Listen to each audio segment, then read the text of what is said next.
Welcome, seekers of the forgotten and the forbidden. Before you and I descend into the towering empires that carved history in blood, we must travel farther back than any kingdom, any dynasty, any name ever carved into stone. We must step into the first circle of darkness, a world before writing, before kings, before gods as we know them. A world where firelight flickered over cave walls and blood was not merely a life force, but the single most powerful currency humans believed they possessed.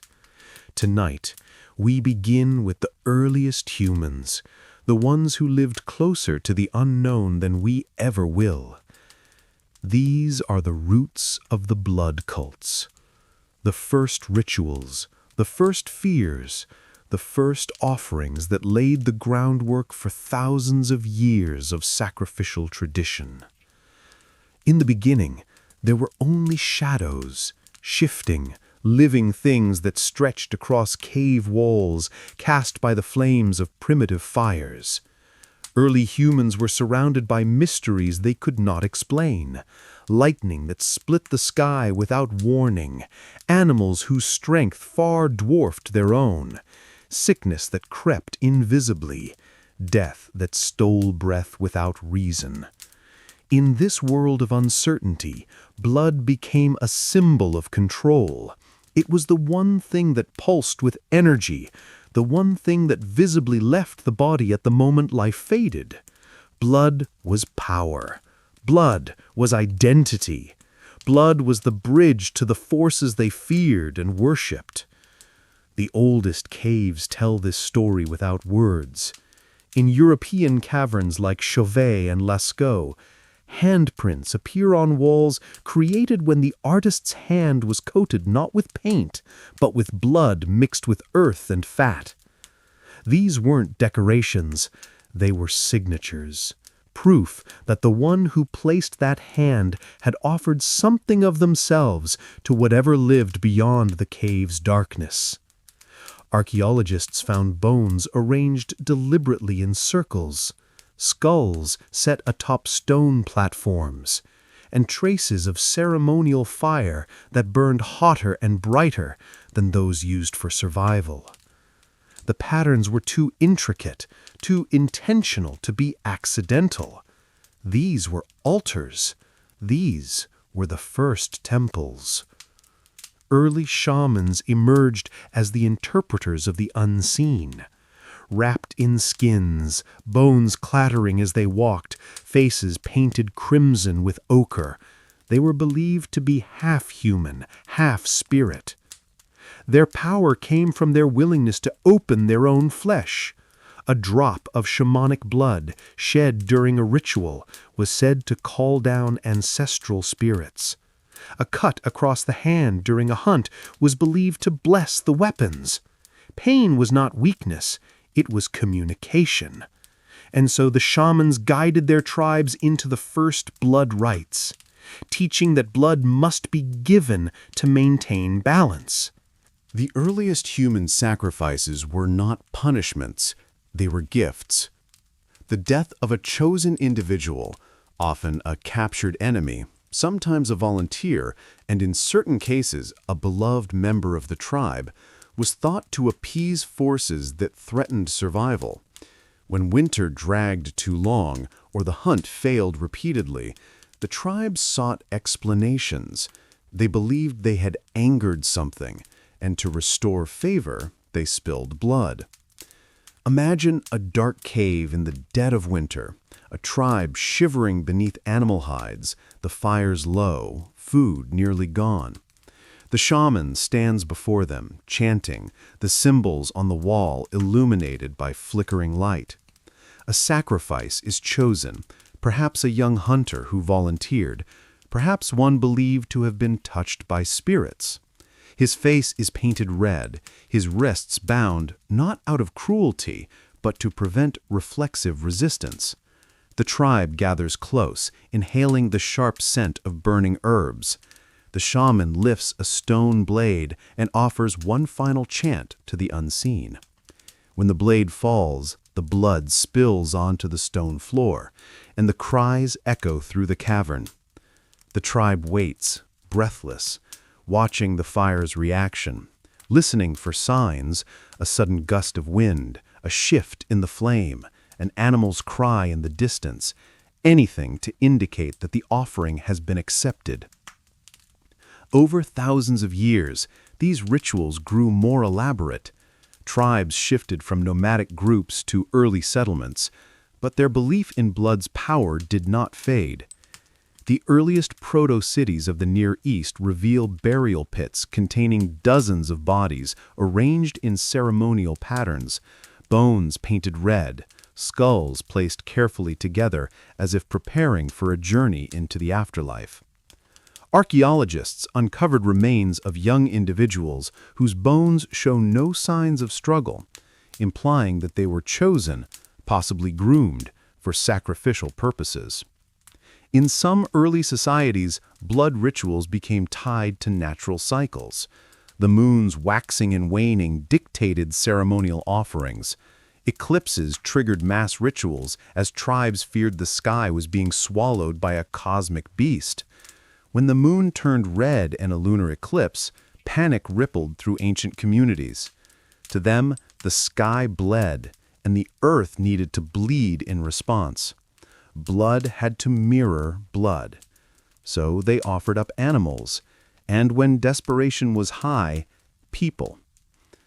The creation of blood symbolism also formed a hierarchy. Leaders who controlled the rituals controlled the people. Those who could spill blood for the gods were seen as closer to the divine. Through this, the earliest blood cults emerged. Organized groups bound not by politics, not by law, but by sacred ritual. These cults were the predecessors of priesthoods, kingship, and religious institutions. And at the center of their power was blood. Over time, blood rites expanded into purification rituals. In some ancient tribal societies, newborns were anointed with blood to bind them spiritually to the group. Warriors returning from raids were bathed in blood to erase spiritual contamination. Women who died in childbirth were honored with special blood rites, seen as having given both life and blood at once. The ultimate sacrifice. The boundaries between life, death, purity, and power blurred into a single crimson truth. What makes the earliest evidence so haunting is that these rituals were not hidden or shameful. They were communal events, the focal point of spiritual life. Blood was not morbid, it was sacred. The spilling of it was believed to ensure safety, prosperity, and balance with the natural world. As centuries rolled on, the blood cults became more structured. Certain individuals were raised from childhood to perform sacred killings. Ritual stones were carved with grooves so blood could flow in specific patterns. Early drums were built to echo the heartbeat, merging the rhythm of life with the ceremony of death. Each ritual became part of a growing tapestry, a mythology of sacrifice that would echo across continents. These early beliefs laid the foundation for the great blood empires to come. The Aztecs would build pyramids where hearts beat in offering to the sun. Egyptians would bury servants alive beside their pharaoh. The Shang dynasty would sacrifice hundreds to honor the ancestors. The Vikings would spill blood for Odin, and Rome, the supposed beacon of civilization, would drown its arenas in the blood of gladiators. Every empire that rose from the ashes of prehistory carried with it the crimson seed planted by these early tribes. The belief that blood opened doors no human could access otherwise, to gods, to spirits, to fate. Tonight we've uncovered the first layer, the primal foundation of humanity's oldest and darkest impulse, the need to give blood for power. In the chapters ahead, we'll see how this seed grew into sprawling ritual systems that shaped the destinies of empires. But remember this, Before the pyramids, before the ziggurats, before any written scripture, there were caves stained with blood, echoing with chants, and lit by fires that burned through the night.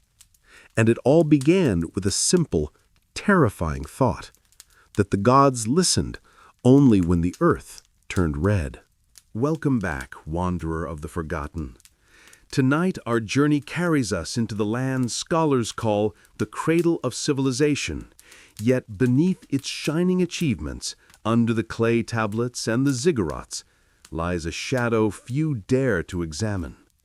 Here, between the winding rivers of the Tigris and Euphrates, the world's first organized blood cults took form. Long before Egypt raised its pyramids, long before Greece carved its gods into marble, the ancient peoples of Sumer, Akkad, and Babylon believed that human existence itself was born from divine blood, and that only blood could keep the universe in balance. To understand Mesopotamian sacrifice, we must begin at the beginning, their creation myth. The story they told around fires, in temples, in whispered prayers, described a cosmic battle among the earliest gods. In the Babylonian epic Enuma Elish, the god Marduk slays the primordial goddess Tiamat and fashions the world from her dismembered body. But humans, according to this myth, were created from the blood of a rebel god named Kingu, sacrificed by the divine council. From the moment of their creation, humans bore the stain of bloodshed. They were conceived through a killing. They existed because of a killing. And so, the people of Mesopotamia believed that blood must continue to be shed to maintain order. The earliest temples of Sumer were not places of silent devotion. They were bustling complexes where priests, scribes, and workers tended the gods' needs as if the gods were rulers of the city. Offerings were constant: food, incense, wine. But the highest form of offering remained blood. Archaeological digs at sites like Ur, Lagash, and Kish reveal layers of sacrificial altars, stone basins stained with residue that chemical analysis has linked to blood proteins. In some cases, entire pits filled with skeletons lie beneath temples, the bodies arranged carefully, not hurled in or buried in haste. These were not victims of war. These were offerings. One of the most haunting examples comes from the royal tombs of Ur. In 1920, archaeologist Sir Leonard Woolley uncovered something no one expected. Dozens of bodies surrounding the tombs of royalty. They lay in orderly rows, wearing ornaments, holding cups, their postures suggesting they were not tossed into death, but guided into it. For decades, scholars debated whether these were sacrifices or willing participants in a ritual suicide. Later forensic testing on bones revealed traces of toxins, suggesting these individuals were given a drink, likely a narcotic, before being killed or left to die in a carefully staged ritual. These people were attendants, soldiers, musicians, all sacrificed to accompany their king or queen into the afterlife. Mesopotamia did not merely sacrifice to gods, they sacrificed to their rulers, believing the monarch embodied divine authority. Blood in Mesopotamia wasn't just an offering, it was currency for cosmic debt. The gods, depicted as temperamental and often hostile, demanded appeasement. A drought? The gods were displeased. A flood? The gods were punishing them. A disease outbreak? A supernatural contagion that required blood to balance it. And so, kings ordered large-scale sacrifices during omens, eclipses, and strange celestial events. Priests interpreted the movement of stars and the flight pattern of birds to determine when blood must be spilled. One of the most chilling rituals was known as the substitute king ceremony. When astrologers predicted doom for the king, often based on an eclipse, the king would temporarily abdicate. A prisoner or a slave was dressed in royal attire, crowned, and placed on the throne. For days, the false king lived in luxury while the real king hid. Then, at the end of the ritual, the substitute was ritually executed, offered to the gods in place of the monarch. The real king then emerged, purified by another's death. Blood had redirected fate. Children were not exempt from Mesopotamia's blood rites. In ancient texts, several gods, particularly Ishtar and Nergal, demanded offerings of youth. Archaeological digs have uncovered tiny skeletons buried beneath thresholds of houses or city gates. These were foundation sacrifices, meant to protect the structure by placing a soul at its base. The belief was simple and brutal. A building infused with a life force would stand strong. Blood bound the walls. Blood fed the city. Sacrificial rituals were not always deadly. Some involved what priests called living offerings. In these ceremonies, individuals would shed their own blood, cut from their hands, arms, or faces, letting it drip onto statues or into ceremonial bowls. Bloodletting became a personal sacrifice to form a direct connection with the gods. The belief was that the gods could taste the essence of a person's soul through blood. Pain was interpreted as devotion. Suffering was faith. Priests wielded immense power because they controlled the interpretation of divine will. When disaster struck, a famine, a plague, the people looked not to generals or kings, but to the priests who held knowledge of rituals. Some rituals were terrifyingly detailed. Tablets describing offerings to the war god Era speak of the blood of many poured onto the earth to quench his wrath. To restore harmony, entire groups of captives were ritually killed at dawn. Their blood soaked into the dirt, and priests chanted over it, believing the earth would carry the offering into the underworld. Mesopotamian culture also developed an idea that would echo across later civilizations, that the world itself was a battlefield between order and chaos. And to maintain order, humans had to participate in the cosmic struggle. Blood sacrifices became a reenactment of the creation myth. Marduk slaying Tiamat, the god slaying Kingu. By spilling blood, the people symbolically reenacted the divine acts that brought the world into existence. Sacrifice became a ritual reminder that existence was fragile, constantly threatened by darkness. One of the most chilling discoveries is the death pits found at the ancient city of Mari.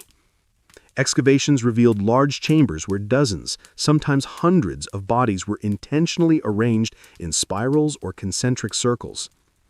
Weapons lay beside them, but none bore the marks of battle. Their placement suggested a massive ceremonial killing.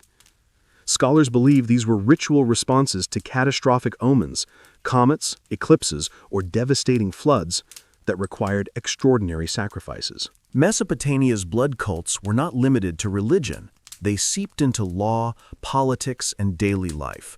Legal documents describe blood oaths, where individuals cut their hands and mixed their blood into ceremonial bowls to seal contracts.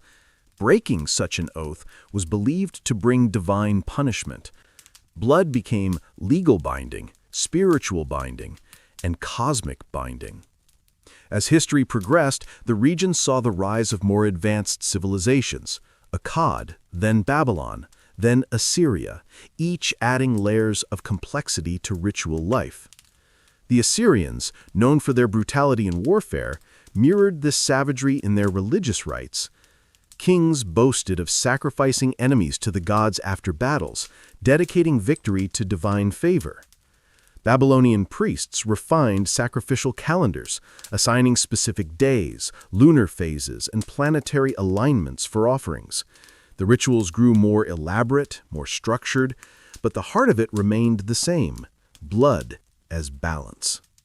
One belief held firm across all Mesopotamian cultures: the gods were not inherently benevolent.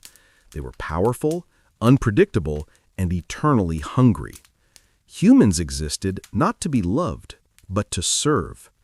Life was fragile, and divine wrath was a constant threat. In such a world, sacrifice became a means of survival.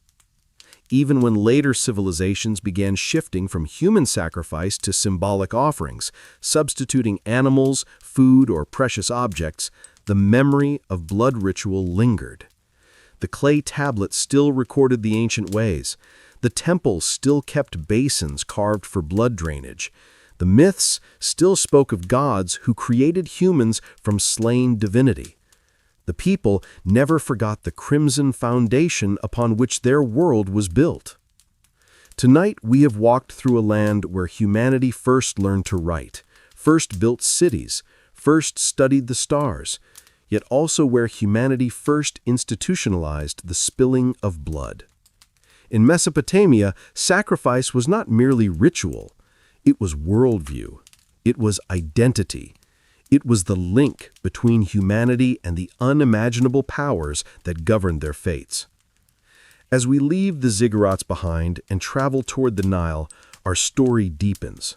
For in ancient Egypt, the river that brought life also carried shadows, and the gods who walked the land demanded their own forms of blood. Welcome back, traveler of lost eras. Tonight we step into a land shaped like no other, a kingdom where eternity was engineered, where death was a science, and where the gods were not distant celestial beings, but presences that walked alongside the living. Ancient Egypt dazzles the world with its gold, its tombs, its towering pyramids, yet beneath this splendor lay rituals as old as the desert sands, rituals carved from fear, devotion, and the eternal hunger of their gods, rituals drenched in blood. To understand Egypt's relationship with blood, we must first understand its mythology, a tapestry woven with life and death, dismemberment and resurrection. In the Egyptian worldview, blood was not simply the fluid of life. It was a manifestation of divine energy, a spark of the gods themselves. And if that spark dimmed, if the cosmic balance shifted, blood could restore it. The story of Sekhmet is the perfect place to begin. She was the lioness goddess, the bringer of plague, war, and healing. In one of Egypt's oldest and darkest myths, Ra, the sun god, becomes enraged at humanity for plotting against him. To punish them, he sends Sekhmet to earth. She descends in a whirlwind of fury, tearing through villages, drinking the blood of the guilty and the innocent alike. Her slaughter is unstoppable. Human blood soaks the ground, and still Sekhmet cannot be satisfied. Ra realizes too late that he has unleashed a force he cannot control. To stop her, he orders the creation of a massive pool of beer dyed red. Thinking it is blood, Sekhmet drinks until she collapses, drunk and pacified. It is said humanity survived only because the land was flooded not with more blood, but with a crimson illusion. But the echo of the myth remained. Every year, the Egyptians reenacted part of this tale. In festivals dedicated to Sekhmet, priests and worshippers sought to appease her bloodlust before she turned against them again. Offerings of cattle were slaughtered by the hundreds. Priests believed that if they did not feed her essence, pestilence and famine would ravage the land. Ancient inscriptions show that some rituals used bowls of real blood painted onto statues of the lioness goddess to cool her wrath. Others used symbolic substitutes, but the intent was always the same: keep Sekhmet satisfied so she would protect rather than destroy. Yet Egypt's blood rites did not begin or end with Sekhmet.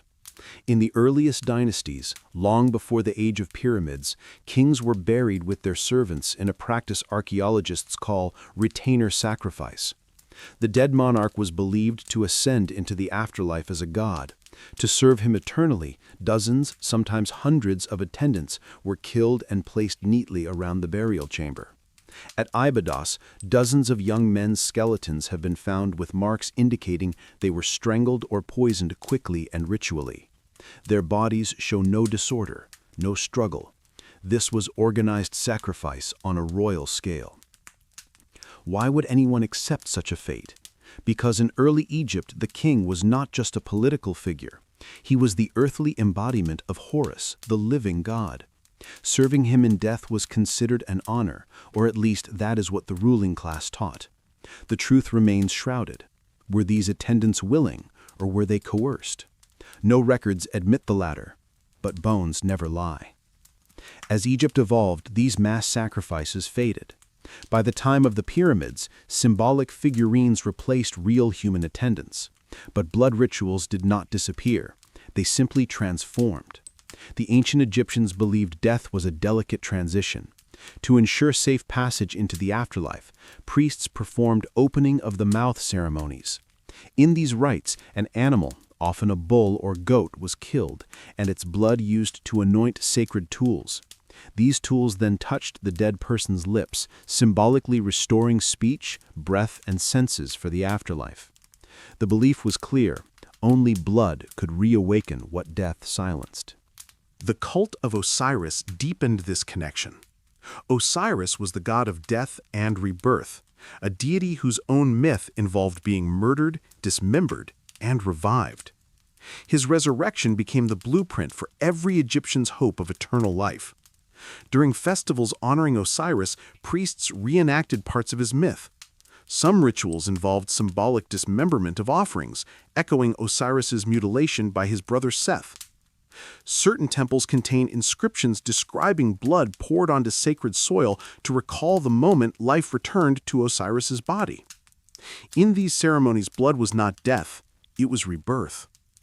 Yet Egypt was not always gentle in its mysticism. In times of crisis, blood rites surged.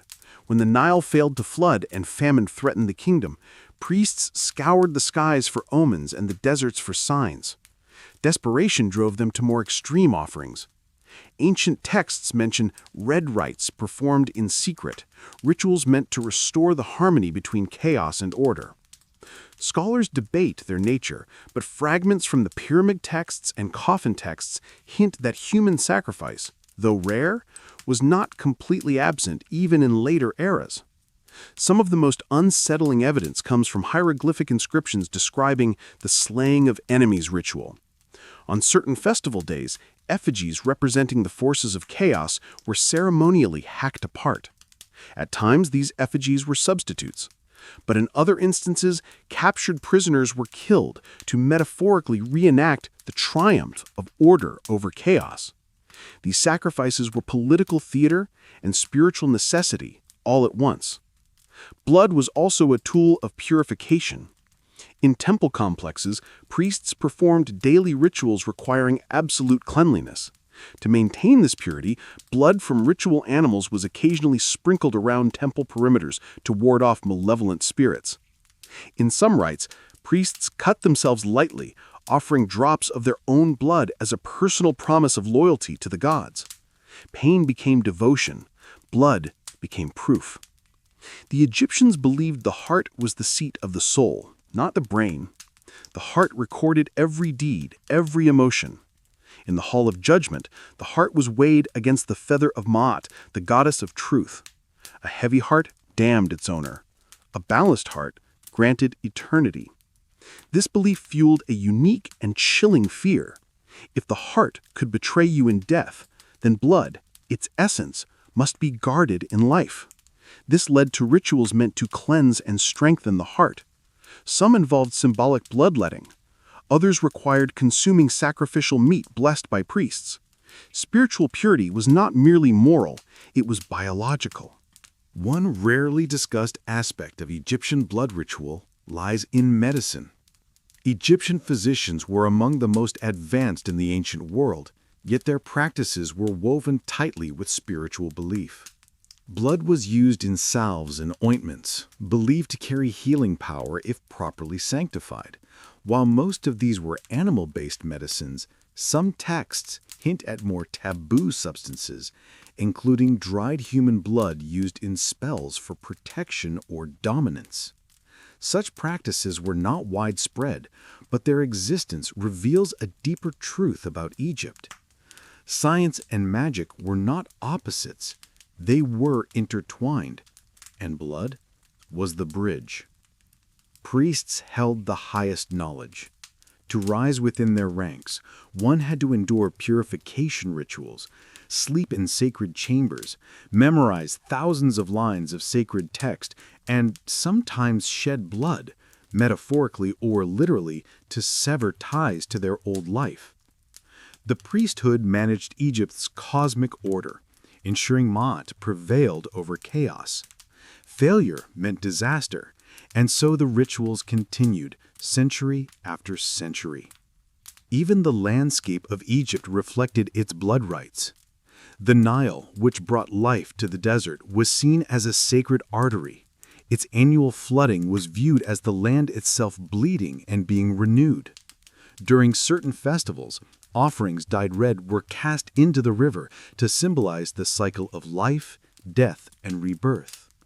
Some accounts suggest that in early eras, prisoners or criminals were drowned as offerings to Hapi, the god of the Nile, though evidence remains fragmentary. The most haunting truth about ancient Egyptian blood rituals is this: they were not acts of cruelty for cruelty's sake.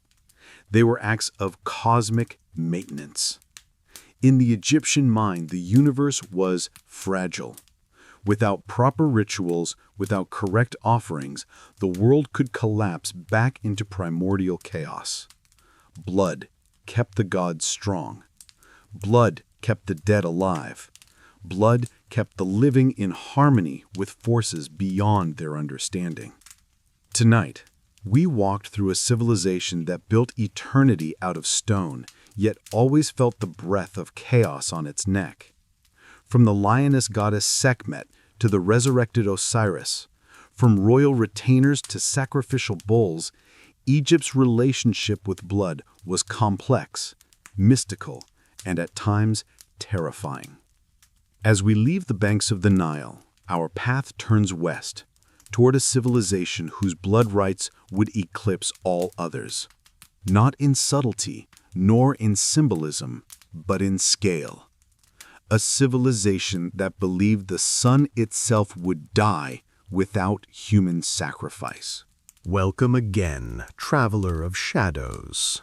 Tonight we arrive at the pinnacle of human sacrifice, a civilization whose name is forever entwined with blood, stone, and the sun.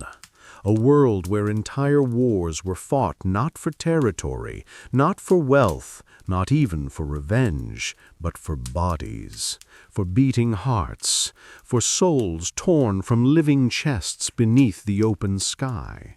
This is the story of the Aztecs, the empire where death fed life, where blood fueled the universe, and where sacrifice was not horror, but duty.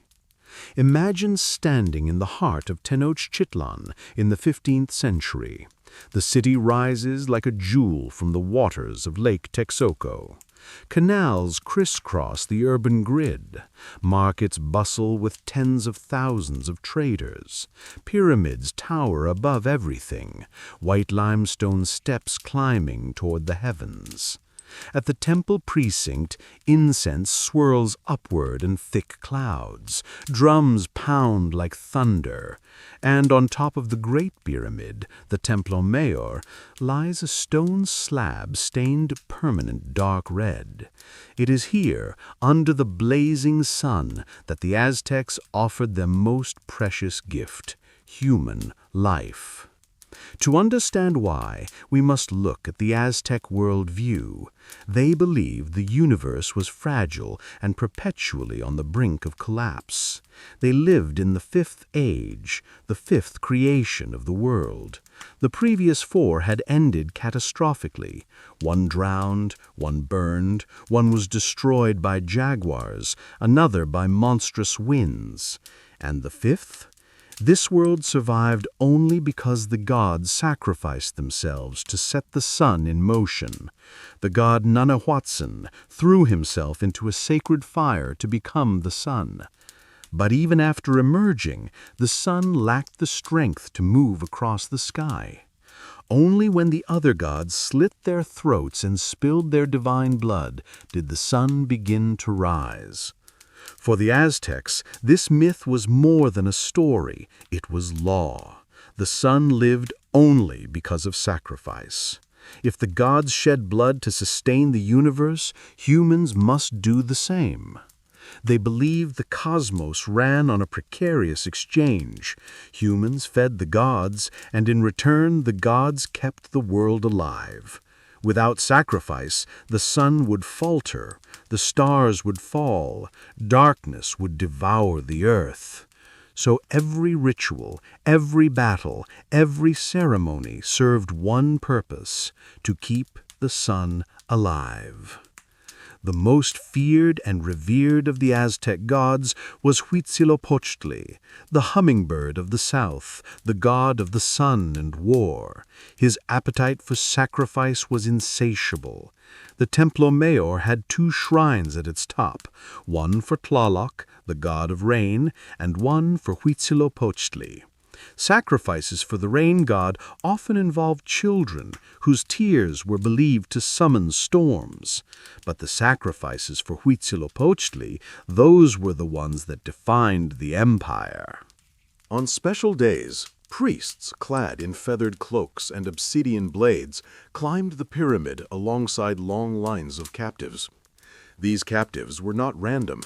Many were warriors of rival tribes, captured during ritual conflicts known as the Flower Wars. These wars were mutually agreed upon between city-states. They were battles fought solely to take prisoners for sacrifice. Victory was measured not by land gained, but by bodies secured. A captured warrior was not a victim. He was a gift, a chosen one, someone believed worthy to ascend the steps of the pyramid. Captives were fed, bathed, painted, and kept in good health before their sacrifice. They were dressed in elaborate costumes representing particular gods.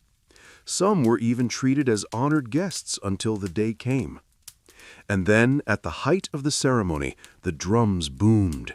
The crowd gathered below, thousands silent in anticipation. The scent of burning copal resin filled the air. The priest at the summit, known for his discipline and training, lifted his obsidian blade, a razor sharper than steel. The captive was laid upon the stone slab. His chest rose and fell quickly.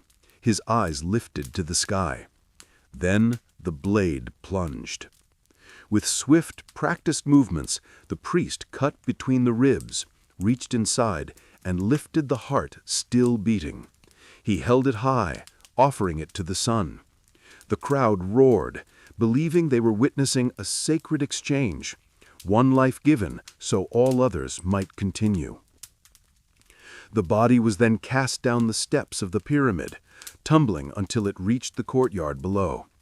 There it was sometimes dismembered, sometimes stored, sometimes used in ritual feasts reserved for the warrior class. Cannibalism, though shocking to modern eyes, was deeply symbolic. Consuming an enemy's flesh was believed to absorb his strength, honor, and essence. For the Aztecs, this was not barbarism, it was spiritual technology. But not all sacrifices were war captives.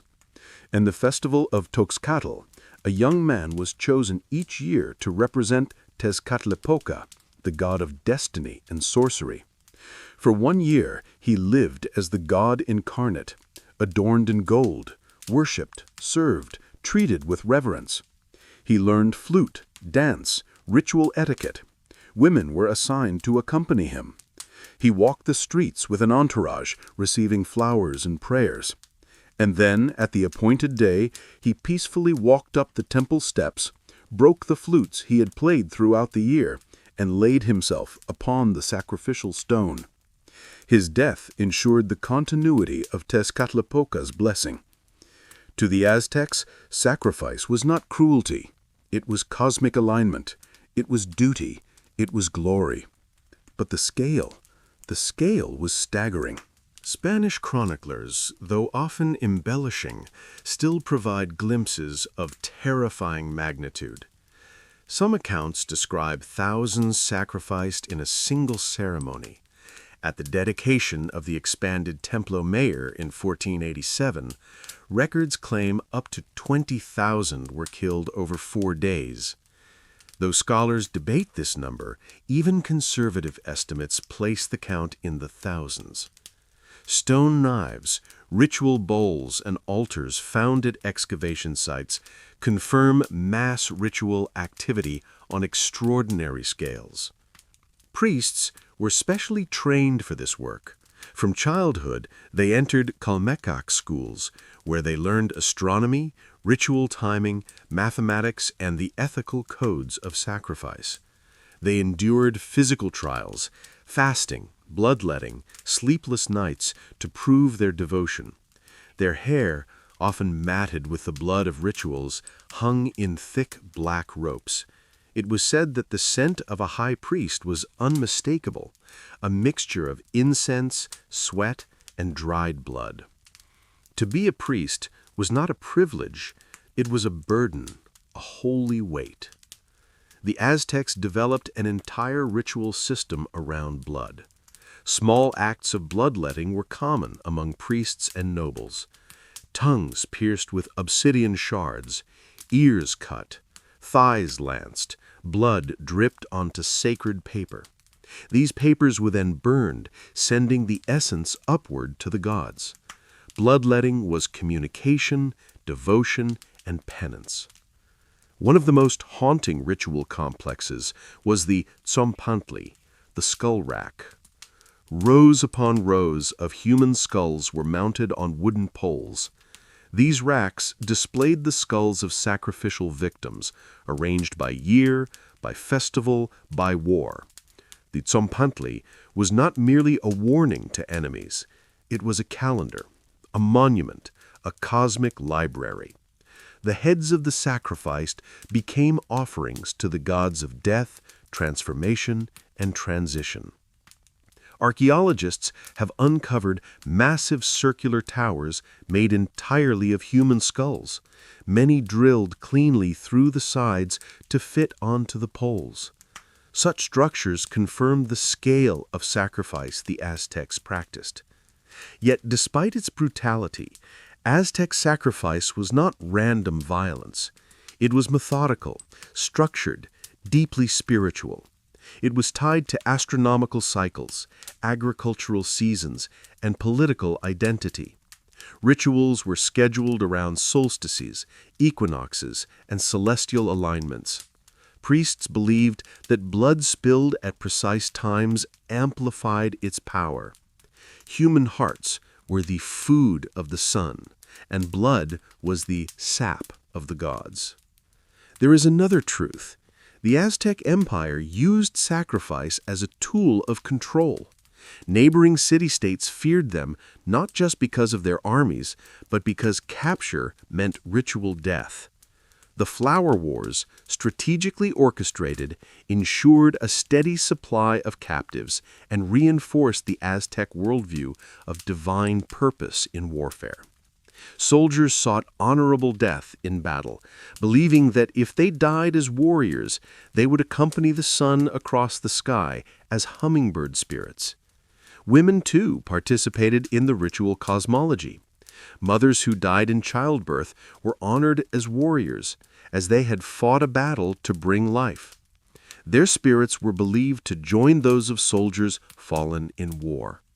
Even in domestic life, the language of sacrifice permeated understanding of life and death. But as the Spanish advanced into Mesoamerica, the Aztec world began to unravel. The conquest was not simply a clash of armies, it was a collision of cosmologies. The Spanish believed sacrifice was demonic. The Aztecs believed the Spanish refusal to perform sacrifice endangered the universe. Neither side understood the other, and when Tenochtitlan fell in 1521, the rituals that once fed the sun ended. The altars grew cold, the drums fell silent. And for the first time in centuries, the sun rose over a world where no heart burned in offering. Tonight, we have walked through a civilization of breathtaking achievement and staggering ritual intensity. A society that believed life could exist only because death fed it. A world where the sun demanded payment every single day. But our journey does not end here. The Aztecs were not the only people who fed their gods with blood. Their neighbors, the Maya, carved their own crimson path, not through conquest, but through their royal veins. If you're ready, Say, start chapter 5, and we will descend into the sacred cities of the Maya, where kings and queens bled to speak with the gods. Welcome back, traveler. Tonight we leave the towering pyramids of the Aztec Empire behind and enter the deep, humid forests of the Maya world, a civilization older, more mysterious, and in many ways even more intimate in its devotion to blood. Here, sacrifice was not the spectacle of mass killing in Tenochtitlan. No, the Maya believed something far stranger.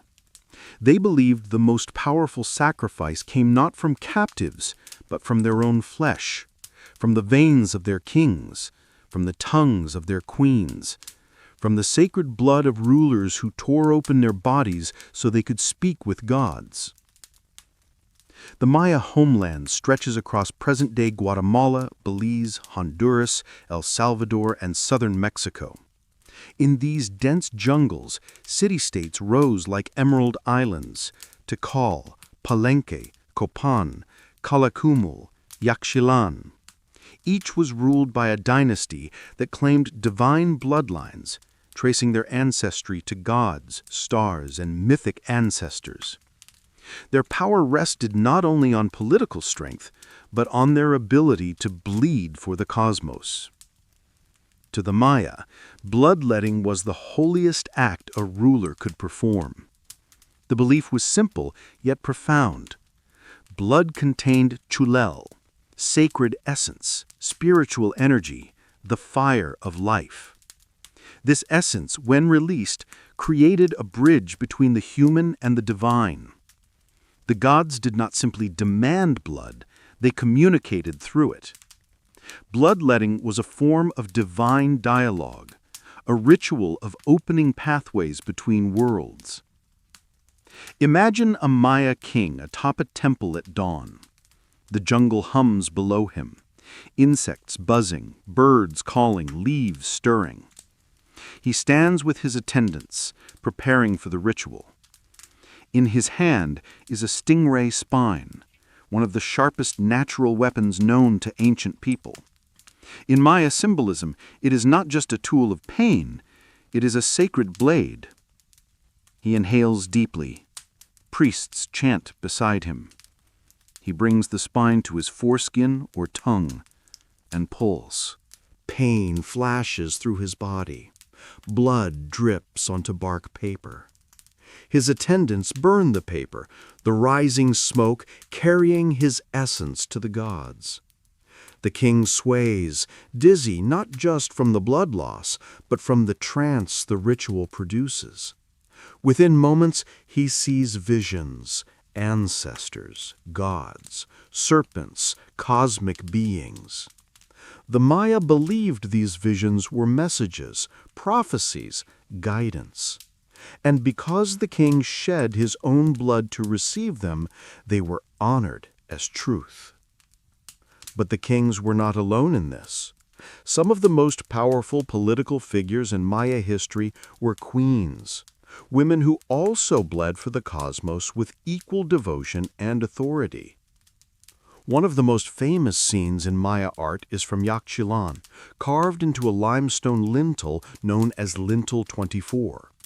It depicts Lady Cabalshok, Queen of Yaxchilan, kneeling on the ground. In her hands is a rope studded with obsidian blades. Slowly, deliberately, she pulls the barbed rope through her tongue. Blood drips onto the earth. Behind her stands her husband, King Shield Jaguar II, holding a torch to illuminate the ritual. Lady Shok is not a victim, she is a conduit. As her blood flows, visions appear. Supernatural serpents rising from smoke, ancestors stepping through portals, divine messages delivered in fire and shadow. The carving shows the queen's vision, a giant two-headed serpent emerging from the ritual smoke, and from its mouth a warrior ancestor appears. This was the divine confirmation of her husband's rule. The ritual was political, cosmological, familial, sacred. To the Maya, bloodletting was not a sign of suffering, but of strength. It proved a ruler's ability to endure pain for the sake of cosmic balance. A king who could not bleed could not lead. But personal sacrifice was not the only form of offering. The Maya also sacrificed captives, especially high-ranking enemies. These sacrifices often took place at ceremonial ball courts. The Mesoamerican ball game, one of the oldest sports in the world, was not merely recreation.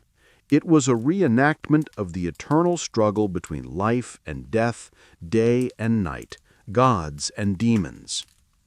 In the Maya origin myth, the hero twins defeat the lords of the underworld through the ball game. So when captives played in ritual matches, the stakes were nothing less than cosmic. At the end of a ritual game, the losing side, usually the captives, was sacrificed. Contrary to many modern depictions, the winners were not killed. Rather, the losers became offerings. Stone carvings from sites like Chichen Itza showed decapitation scenes with streams of blood transforming into serpents, symbols of divine energy. To the Maya, decapitation released the soul swiftly and completely, making it a favored sacrificial method. Yet even more haunting were the cenote sacrifices. Cenotes are natural sinkholes, deep, dark pools of water that open into underground caverns. The Maya believed these were portals to the underworld. At Chichen Itza, archaeologists dredging the sacred cenote found hundreds of bones, many belonging to children and adolescents. Jewelry, jade, gold, and pottery were also found, offerings to the rain god Chak. Chemical studies of bones show that many victims came from distant cities, suggesting they were brought specifically for sacrifice. Water, blood, and death merged in these rituals. The cenote was the mouth of the earth, and offerings were thrown into it to appease divine forces. Some victims were killed before being cast into the water, while others may have been thrown in alive. The cold darkness of the cenote became their final resting place, a silent cathedral of sacrificed souls. The Maya viewed time itself as a sacred pattern intertwined with blood. Their calendars, among the most advanced in the ancient world, guided the timing of rituals.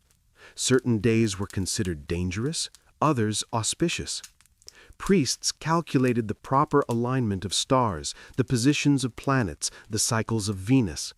Bloodletting performed at precisely the right moment amplified its potency. Wrong timing could invite disaster. The Maya elite lived their lives bound to these cosmic schedules. Kings bled themselves during coronations, marriages, military victories, and even astronomical events like solar eclipses. Blood stabilized the universe. Blood ensured prosperity. Blood brought rain, fertility, protection. Yet, for all its ritual brilliance, the Maya civilization collapsed mysteriously around the 9th century. Entire cities were abandoned. Monuments ceased. Dynasties ended. Scholars debate the cause: drought, warfare, overpopulation, resource depletion, but one theory suggests that as crises deepened, rulers increased the frequency and intensity of blood rituals. With crops failing and enemies advancing, kings may have bled themselves more often, sacrificed more captives, demanded more offerings. But no amount of blood could stop a collapsing ecosystem. In some late-period sites, evidence of desperate rituals emerges: hastily performed sacrifices, decapitated bodies in unusual locations, altars showing signs of frantic use. The cosmic order the kings maintained for centuries began to crumble, and with its collapse, the world of royal bloodletting dimmed. Still, the Maya did not disappear. Their descendants live across Central America today, carrying fragments of ancient traditions, though blood sacrifice is long gone. What remains is the haunting truth. The Maya built an entire civilization around the belief that blood was a living language. Kings and queens tore open their own flesh to speak with gods. Smoke carried their essence into unseen worlds. The line between human and divine blurred through sacrifice. Tonight, we witnessed a civilization where power was measured not by conquest, but by the courage to endure pain for cosmic balance, where rulers bled not to dominate, but to connect. But now we turn our attention eastward, across oceans, across centuries, to a land where blood rites were state-sanctioned, meticulous, and hidden beneath layers of dynasty and mystery. Welcome back, traveler of forgotten worlds. Tonight we step into a land shaped by dynasties, storms, and the weight of spirits. Ancient China, a civilization celebrated for its philosophy, poetry, and science, also carries a darker legacy. One carefully hidden behind silk screens and buried beneath imperial tombs. A legacy of ritual killing, blood oaths, mass burials, and shadowed cults that served emperors and ancestors alike. Here, death was not chaos. It was order. It was law. It was the bridge between the living and the dead. Where the Aztecs spilled blood to keep the sun alive, and the Maya bled themselves to summon visions, ancient China looked to blood for a different power, the power to maintain cosmic harmony. Their worldview did not revolve around appeasing a single wrathful god. Instead, they believed in a complex hierarchy of spirits, ancestors, and celestial forces. To keep this delicate system in balance, offerings were required, and in the earliest eras of Chinese civilization, those offerings were often human.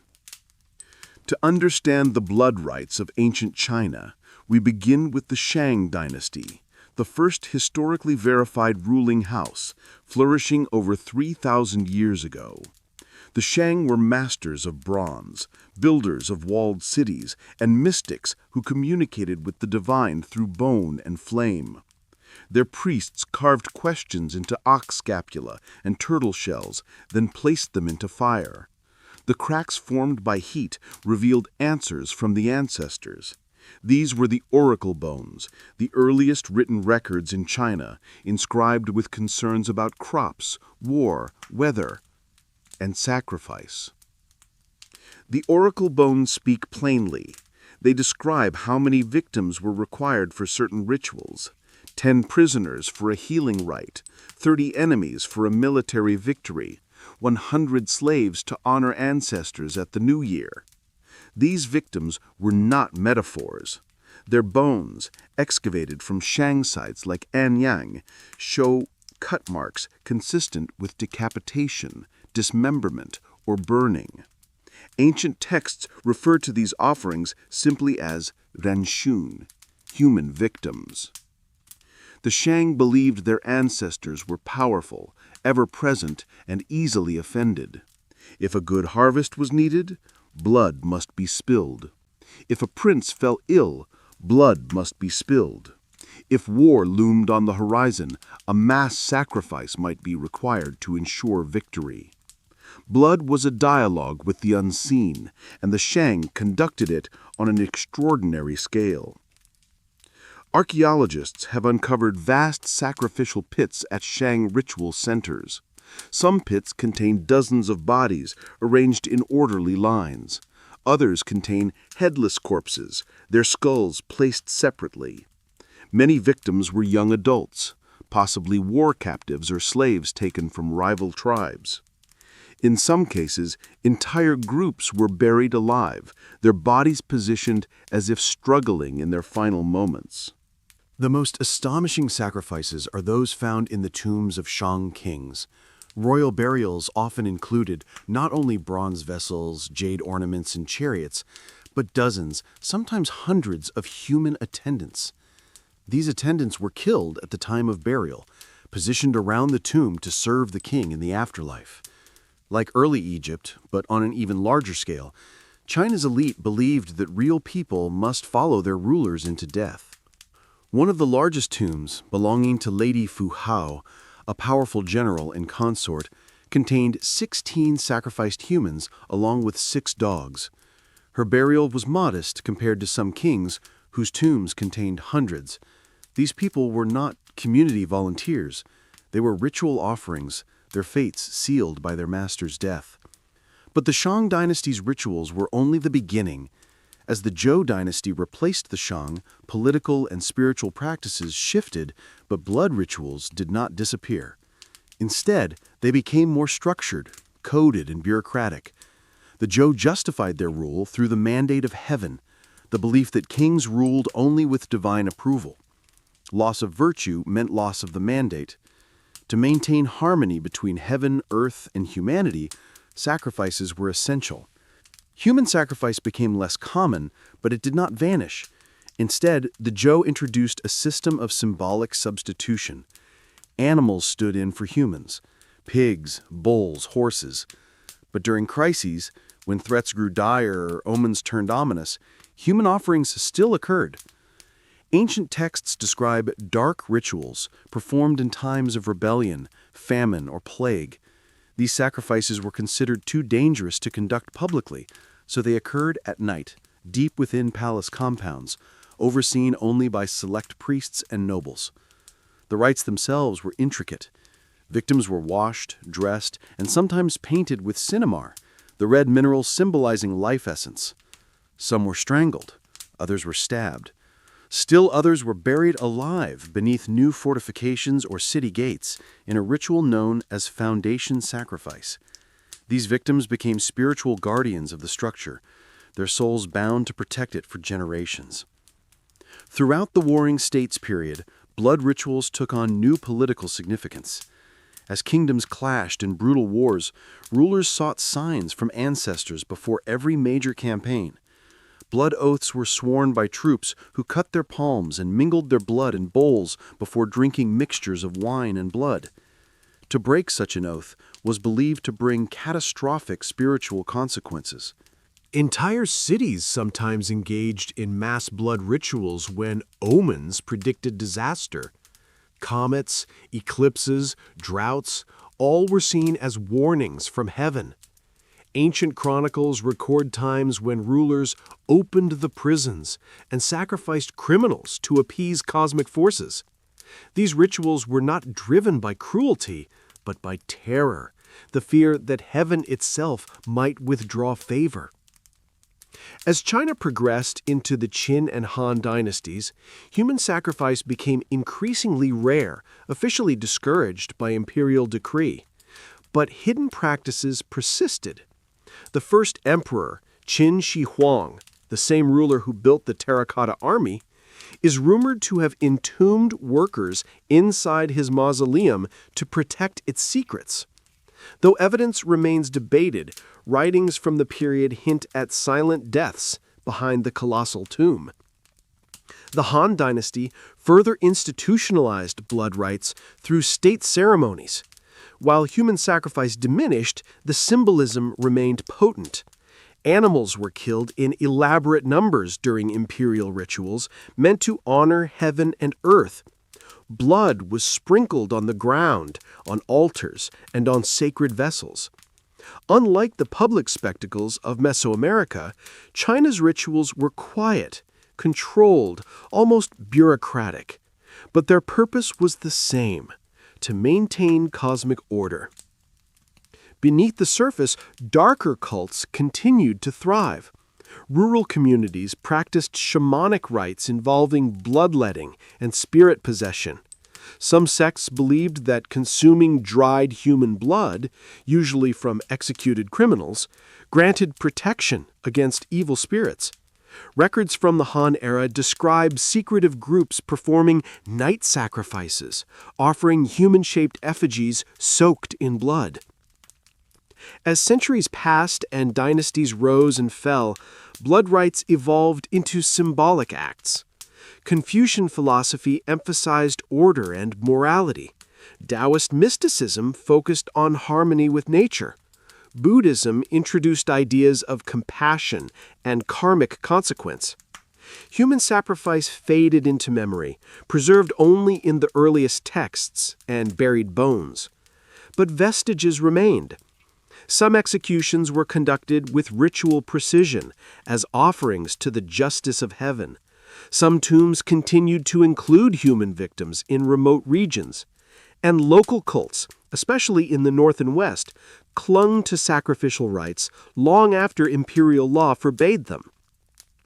The most endearing sacrificial tradition in China became ancestor veneration, a form of spiritual reciprocity. Families offered food, wine, incense, and once, long ago, blood. The essence of sacrifice lived on through reverence rather than violence, through ritual rather than death. Tonight we uncovered a world shaped by order yet haunted by the shadows of its past. A world where kings buried entire retinues, where oracle bones cracked with divine answers, where blood sealed loyalty and protected the living. Now our journey turns west and north, toward ancient Greece and Rome, civilizations praised for philosophy and law, yet deeply entangled in their own blood-soaked rituals. Welcome back, traveler of the world's forgotten shadows. Tonight we leave the shamanic fires of ancient China and step into the marble courts of Greece and Rome, civilizations celebrated for democracy, philosophy, and reason. Yet beneath their polished columns and poetic myths, these cultures hid rituals every bit as bloody, haunting, and ritualistic as the rites of the empires we've explored before. Here, sacrifice became theater, violence became virtue, blood became a language spoken by gods and mortals alike. For all their sophistication, the Greeks and Romans never escaped the ancient belief that the universe demanded offerings. Their myths began with blood, the Titans devouring their own children, Cronus swallowing his sons, Zeus overthrowing his father in a storm of divine violence. Creation itself was an act of sacrifice. And so their religious world was shaped by the idea that blood opens doors. We begin in ancient Greece, where temples of white marble gleamed beneath a sun that seemed to bless everything it touched. Yet behind those walls, sacrifice, especially animal sacrifice, was the heart of worship. Greek sacrifice was not the frenzied bloodletting of the Aztec pyramids or the personal agony of Maya kings. It was orderly, ritualized, communal. But the gods demanded their due, and sometimes that offering was human. The Greeks believed that the smell of burning fat and blood nourished the gods. Oxen, goats, and sheep were slaughtered on stone altars, their throats cut with bronze knives, their blood collected and poured over the altar, their thighs burned for the gods, and the rest of the meat eaten in a communal feast. To refuse to sacrifice was unthinkable. It was impiety, a crime against the gods. In a world where divine displeasure meant famine, plague, or war, sacrifice was a public duty. Greek writers often claimed human sacrifice was barbaric and belonged only to uncivilized nations. But archaeological and textual evidence tells a different story. On the mountain peaks of Arcadia, bones of children were found among ashes, signs of offerings to Zeus Lycaeus. The myth associated with this site warns that anyone who tasted human flesh in a ritual feast would transform into a wolf for 9 years. For centuries, scholars called this a myth. Excavations have shown otherwise. In Crete, the story of the Minotaur, a monster-fed Athenian youths, may reflect ancient sacrificial traditions. At Kronos, bones show cut marks, suggesting ritual killing and consumption. And then there is the tale of Iphigenia. The daughter of Agamemnon, before the Greek fleet could sail to Troy, the winds died. The gods demanded a sacrifice. Agamemnon was forced to kill his daughter to appease Artemis. In some versions of the story, she is rescued. In others, the knife falls. Myth or metaphor? Perhaps both. But myths do not appear from nowhere. They echo older rites. No Greek god reveals the darker side of sacrifice better than Dionysus, god of wine, ecstasy, and divine madness. His festivals, the Dionysia, were wild, ecstatic events. Women, known as Maenads, roamed mountainsides in ecstatic frenzy, tearing apart animals, and, in some myths, men, with their bare hands. The story of King Pentheus warns of the cost of denying Dionysus. When Pentheus spied on the Maenads, they ripped him apart and devoured him. The message was clear: fight ecstasy, and ecstasy consumes you. These rites blurred the line between worship and possession, sanity and madness. They were controlled chaos, a release valve for a society obsessed with order. As we shift west into ancient Rome, we find a civilization that prided itself on discipline, law, and reason. Yet Rome, perhaps more than any other classical civilization, wielded blood as a tool for religion, politics, warfare, and entertainment. If Greece hid its sacrifices, Rome institutionalized them. The gladiatorial games, spectacles that still haunt the modern imagination, did not begin as sport. They began as sacrifice. Early Romans believed that when a nobleman died, blood must be offered to help guide his soul into the afterlife. But instead of sacrificing animals, they sacrificed warriors, prisoners, slaves, forced to collide in brutal duels beside the funeral pyre. The blood spilled was considered sacred currency, a payment to calm the restless dead. Only later did these rituals evolve into the grand spectacles held in the Colosseum. But even at their most theatrical, gladiatorial games were still described as munera, duties owed to the dead. Rome had dozens of religious cults tied to sacrifice. Some were benign, offering incense and wine. Others demanded more. The most infamous was the cult of Mithras, beloved by soldiers. Initiates participated in a ritual called the taurotachny, the killing of a bull. The initiate stood beneath a grate while the bull was slaughtered above him. Blood rained down, baptizing him in divine renewal. To be bathed in blood was to be reborn. One of the darkest controversies in ancient history involves Carthage, Rome's great rival. Roman writers claimed that Carthaginians sacrificed infants to Baal Haman, burning them on bronze altars. For centuries, scholars debated whether this was truth or propaganda. But excavations of Carthaginian tophets, burial grounds filled with urns containing infant bones, have revealed disturbing patterns. High ratios of heat-fractured remains, signs of deliberate ritual burning, inscriptions thanking the gods for hearing the voice of parents. Whether the practice was common or rare, it happened, and Rome used it to paint Carthage as monstrous, even as Romans performed their own bloody rites at home. Every February, Rome erupted into a festival called Lupercalia, a celebration of purification and fertility. Priests known as Luperci sacrificed goats and dogs, smeared their foreheads with blood, and dashed through the streets, whipping women with leather thongs. Women stepped forward willingly, believing the lash increased fertility. Blood and violence mingled with laughter and celebration. It was chaos ritualized into civic life. The executions of the state, sacrifice, by another name. Roman law often masked ritual killing beneath the language of justice. Certain criminals were executed in ways that mirrored sacrificial traditions: burning, drowning in sacks with animals, throwing victims from cliffs, public beating before the gods.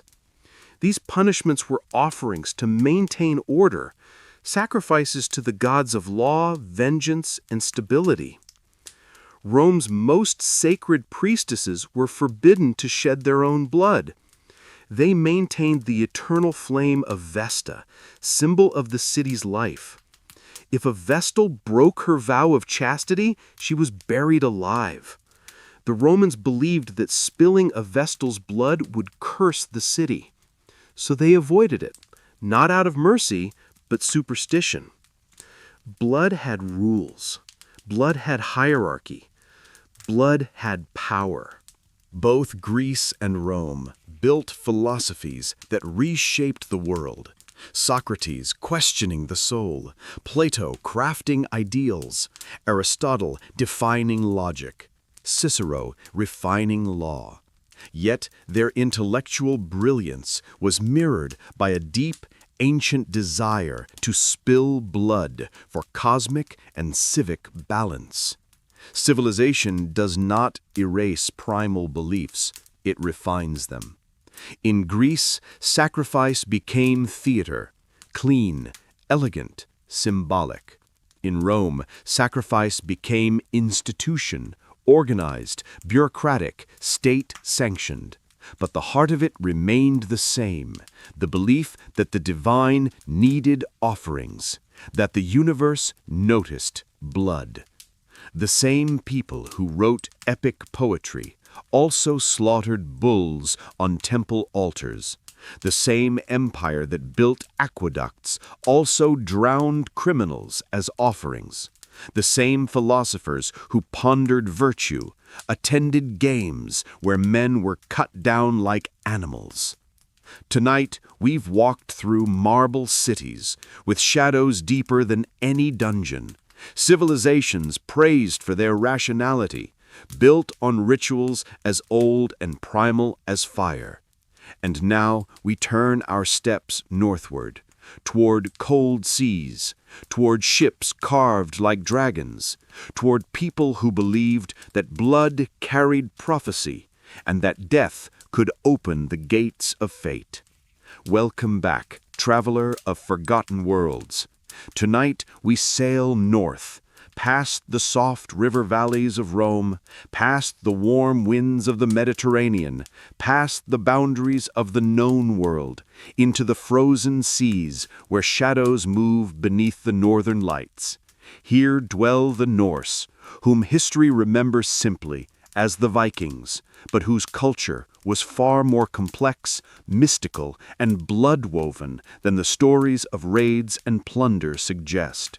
For the people of the North believed something profound, that blood was more than life, it was prophecy, it was fate, it was the voice of gods who demanded sacrifice and the courage to face death without fear. This was a world where snow fell like ash, where storms howled like wolves, and where men and women lived with one foot in the world of the living and one foot in the realm of spirits. Here, sacrifice, blot, was not barbarism, it was sacred duty. To understand Viking blood rites, we must understand the Norse cosmos, a universe held together by 9 worlds, woven by the roots of the great world tree Yggdrasil.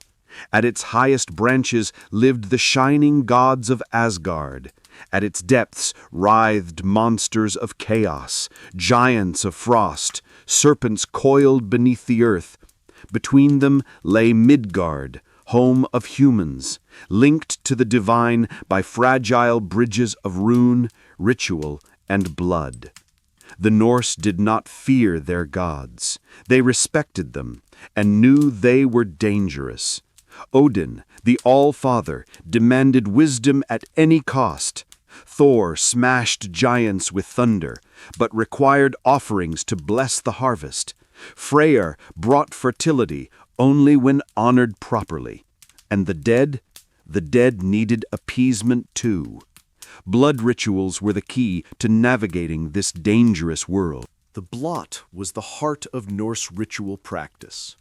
At certain times of year, winter nights, harvest feasts, solstices, and serious omens, entire communities gathered to make offerings. Animals were sacrificed first: horses, goats, cattle, boars.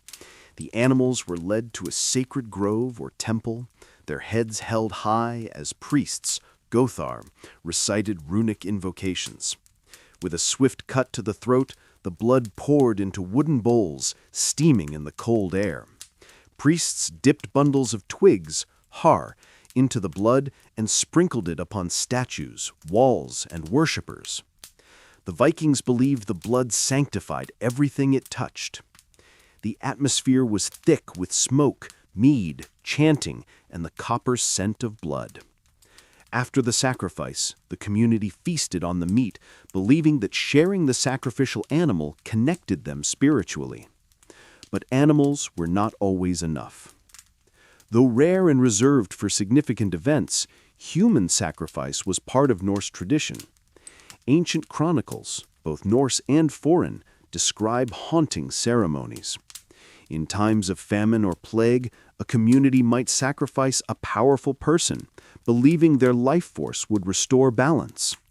At Uppsala in Sweden, the most infamous site of Norse sacrifice, 9 men were hung in the sacred grove every 9th year. Some were strangled, others were stabbed or dismembered. Archaeological digs around Uppsala reveal pits containing bones of humans and animals mixed together, burnt, cut, and arranged. The Vikings believed these offerings fed the gods directly. But the most disturbing Norse sacrifices were to Odin. Odin, god of wisdom, war, and death, did not simply take offerings, he demanded courage. He hung himself on Yggdrasil for 9 nights, pierced by his own spear, to gain the knowledge of runes. He sacrificed himself to himself, and so he demanded similar devotion from mortals. Some warriors offered themselves willingly, leaping from cliffs, hanging from trees, or falling on spears in rituals dedicated to Odin.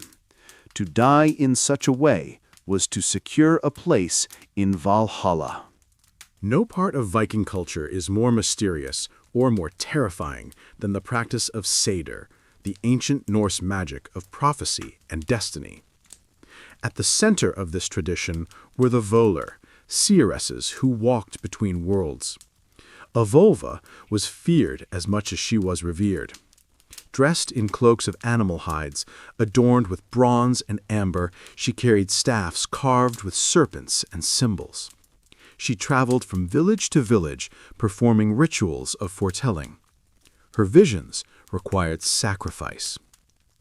During Seder rituals, a circle was drawn, the boundary between the worlds. A sacrifice, often an animal, and sometimes a human, was made to open the pathway. The vulva inhaled smoke from hallucinogenic herbs, swayed back and forth, and chanted ancient songs. Drums beat steadily. The smell of blood thickened the air. In the trance, she claimed to speak with spirits, ancestors, even gods. Her words determined harvests, battles, marriages, and journeys. Men feared Seder, calling it a shameful art, but kings depended on it. The sagas tell of vulvas predicting deaths of warriors, the outcomes of wars, and the fates of kingdoms. Some rulers would not go to battle without first offering blood and consulting a seeress. Few images from Norse tradition ignite more horror than the blood eagle, the supposed ritual execution in which the victim's ribs were cut from the spine and spread like wings. The question remains, was it real ritual or poetic exaggeration? The sagas describe it being performed on enemies, especially traitors or oath-breakers, as offerings to Odin. In the ritual, the victim was carved open, lungs pulled outward, and body displayed like an eagle. Modern scholars debate its historical authenticity, but archaeological findings have uncovered bodies with cut marks on the vertebrae consistent with the described method. Whether myth or reality, the blood eagle reveals an important truth. The Norse did not see death as the end. For warriors, death, especially painful death, was a gateway to the next world. The Vikings were seafarers, and their rites extended to the ocean. Before voyages, they sacrificed animals on the shore, letting the blood seep into the tides. They believed this ensured fair winds and protection against sea monsters. Some sagas even reference human sacrifice at sea, victims thrown overboard to appease Aegir, the sea god. Archaeological evidence shows ships containing human remains arranged deliberately, surrounded by weapons and offerings. For the Vikings, the ocean was alive, unpredictable, hungry. Perhaps the most haunting blood rituals in Viking culture were linked to death. When a great leader died, their funeral was a spectacle of fire, blood, and transformation.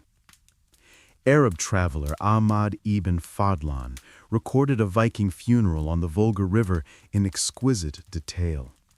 A slave girl volunteered to join her master in death. For days she was drugged, adorned, and prepared. At the final moment, she was raped by men of the tribe, a ritual they believed transferred their vitality to her for the afterlife. Then she was stabbed repeatedly by the Angel of Death, a priestess who performed the killing. Her body was placed beside the dead chieftain aboard his ship. The vessel was set aflame, sending both into the afterlife together. Smoke and ashes rose into the sky, the soul ascending with the fire. Burial mounds in Scandinavia reveal sacrificed animals, slaves, and personal possessions buried alongside nobles. Some graves even hold decapitated skeletons arranged in ritual patterns. Death was not final. Blood anchored the dead to their destiny. For Vikings, battle itself was a ritual offering. To die with a weapon in hand was the highest honor. Warriors believed Valkyries, divine shield maidens, chose who would fall, lifting their souls to Odin's hall. Each kill in battle was seen as feeding the gods. Some warriors practiced berserker gang, a trance state induced by ritual, mushrooms, or self-wounding. Berserkers believed pain opened them to Odin's fury. War was worship. Blood was devotion. By the time Christianity spread through the north, the old blood rites were outlawed. The last temple sacrifices at Uppsala ended in the 11th century. Seidra was forbidden. Human sacrifice disappeared, at least publicly. But echoes remained. Folk traditions of blood blessing persisted. Stories of ghosts, draugr, and restless spirits never faded. The Norse belief that blood binds fate still lives quietly in Scandinavian folklore. Tonight, we have walked through a world of warriors, seers, gods, and sacrifices. A world where blood opened the gates of prophecy, where pain revealed destiny, where the line between mortal and divine blurred beneath cold northern skies. The Vikings did not glorify cruelty. They glorified honor, courage, and the unbroken cycle of life and death. Their rituals were not chaos, they were order. A harsh order, shaped by ice and shadow, but order nonetheless. Now, traveler, our journey leads us south, to the vast plains, kingdoms, and empires of ancient Africa, where blood was a tool of justice, kingship, and ancestral power. Welcome back, traveler of shadows. Tonight, we step onto a continent whose history is older than any kingdom we've explored so far. a land woven with deserts, jungles, savannas, and empires that rose and fell long before Europe wrote its first histories. Africa, vast, ancient, and endlessly diverse, carried within it traditions of blood, justice, sacrifice, and spiritual warfare that outsiders often misunderstood. These were not acts of savagery, but rituals rooted in cosmology, kingship, and the profound belief that ancestors walk beside the living. And in these worlds, blood was a bridge. Unlike other civilizations, where sacrifice was often aimed at gods demanding appeasement, African blood rituals commonly centered around ancestral power, royal authority, and cosmic justice. Here, kings ruled not by decree, but by spiritual legitimacy, and legitimacy was proven through blood. In many ancient African civilizations, rulers were believed to carry divine essence, not metaphorical divinity, literal spiritual connection to ancestors, spirits, and cosmic forces. Their bodies held sacred power. Their blood, if shed, could alter fate. To maintain that power, kings performed rituals that to modern eyes seemed brutal, but to their people, these rites ensured harmony. In the ancient Nubian kingdom of Kush, south of Egypt, the pharaoh-like rulers were seen as the chosen of Amun. The kings of Kush practiced rituals that blended Egyptian influence with older African traditions. Animals were offered at temples, their blood poured into carved channels that ran beneath the shrines.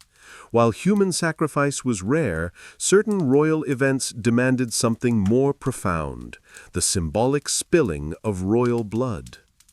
Kings underwent ritual cuts during accession ceremonies.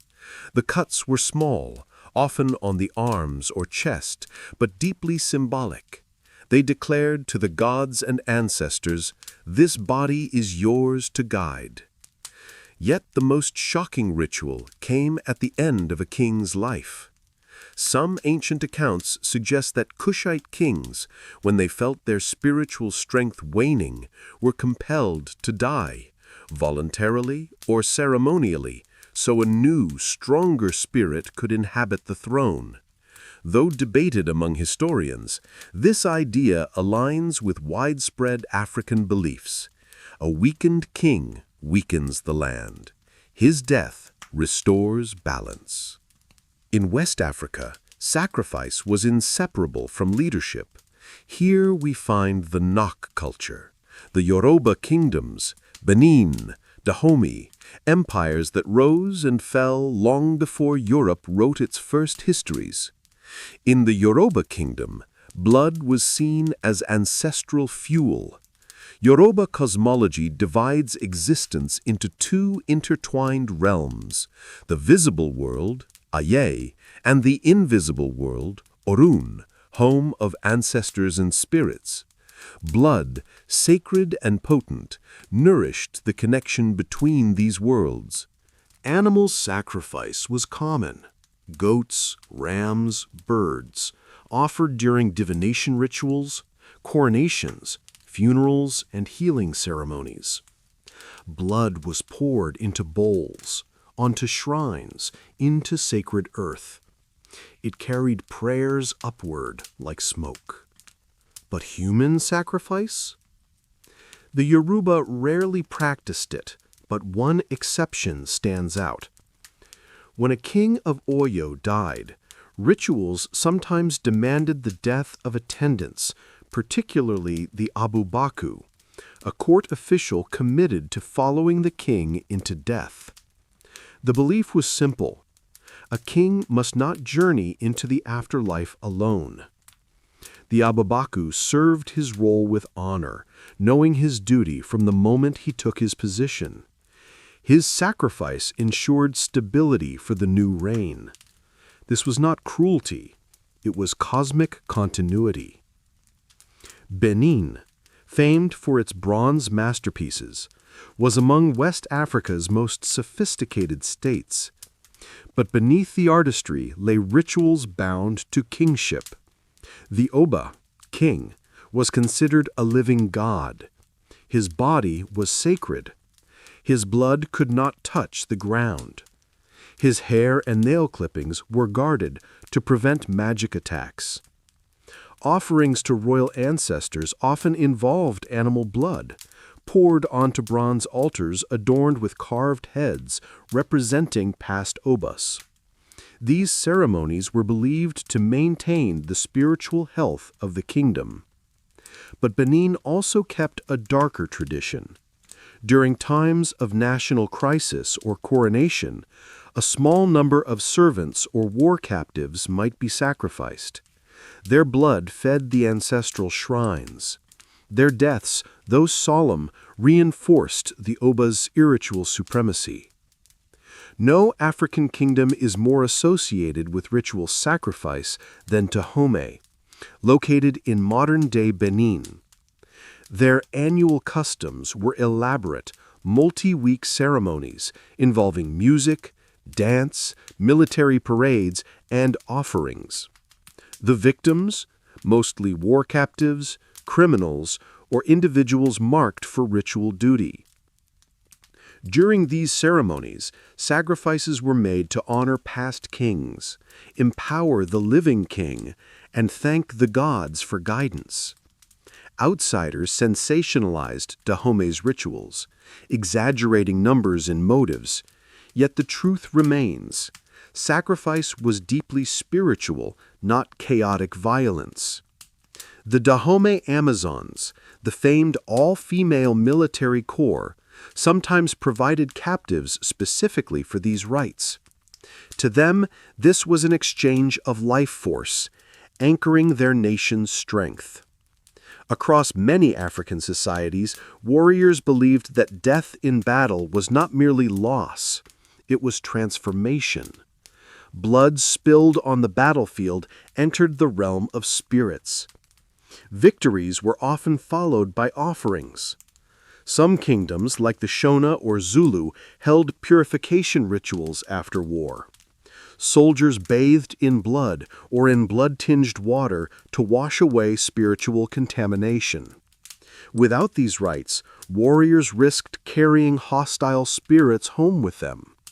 In certain traditions, fallen enemies' blood was smeared on shields or spears, not as a trophy, but to bind the warrior and weapon spiritually.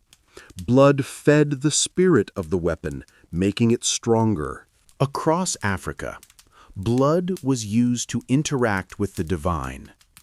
Diviners, priests, priestesses, mediums, often performed rituals involving the sacrifice of chickens, goats, or rams. The positioning of the animal's body, the flow of blood, and the twitching of limbs conveyed messages from the invisible world. Some diviners entered trances, speaking with the voices of spirits.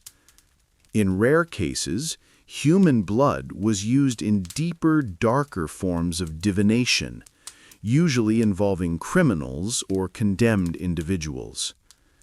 These were the African blood courts, where justice was cosmic, not legal. A death was not punishment, it was cleansing.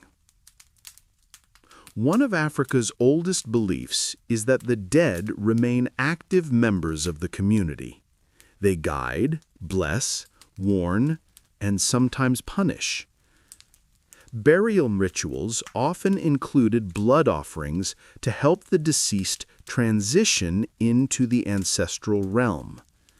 In some cultures, a goat or chicken was sacrificed at the grave, its blood poured into the earth so the spirit would have a safe journey. Without this ritual, the dead risked becoming restless spirits, wandering, angry, dangerous.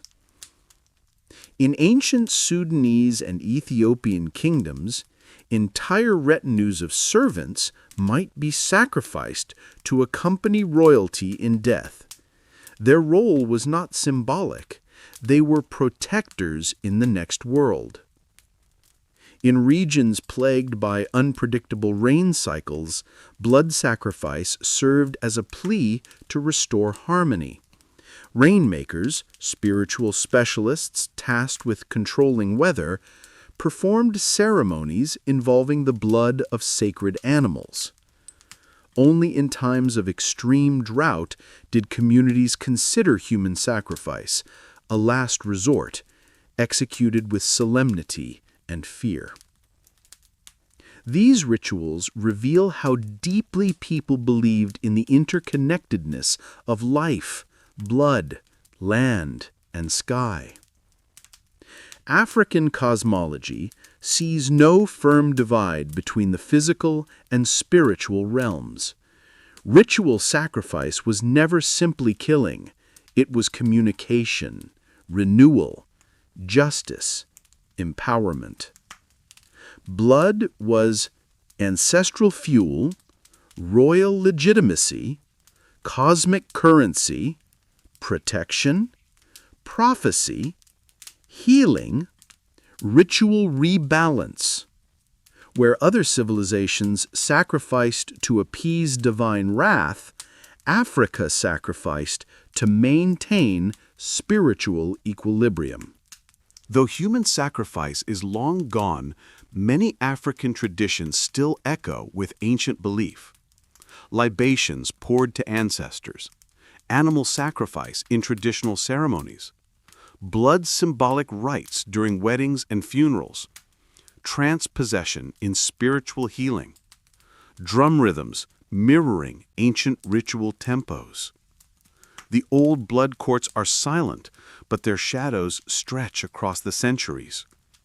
Tonight we have journeyed through empires where kings ruled with ancestral fire, where warriors fed spirits on the battlefield, where sacrifice was not horror, but harmony. Africa's blood rituals were not senseless violence.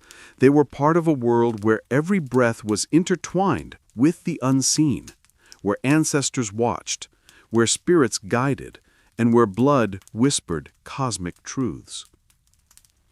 Now, traveler, we journey eastward to a land of ancient scriptures, fire, shadow, and goddess worship. A place where blood was both taboo and sacred, feared and revered.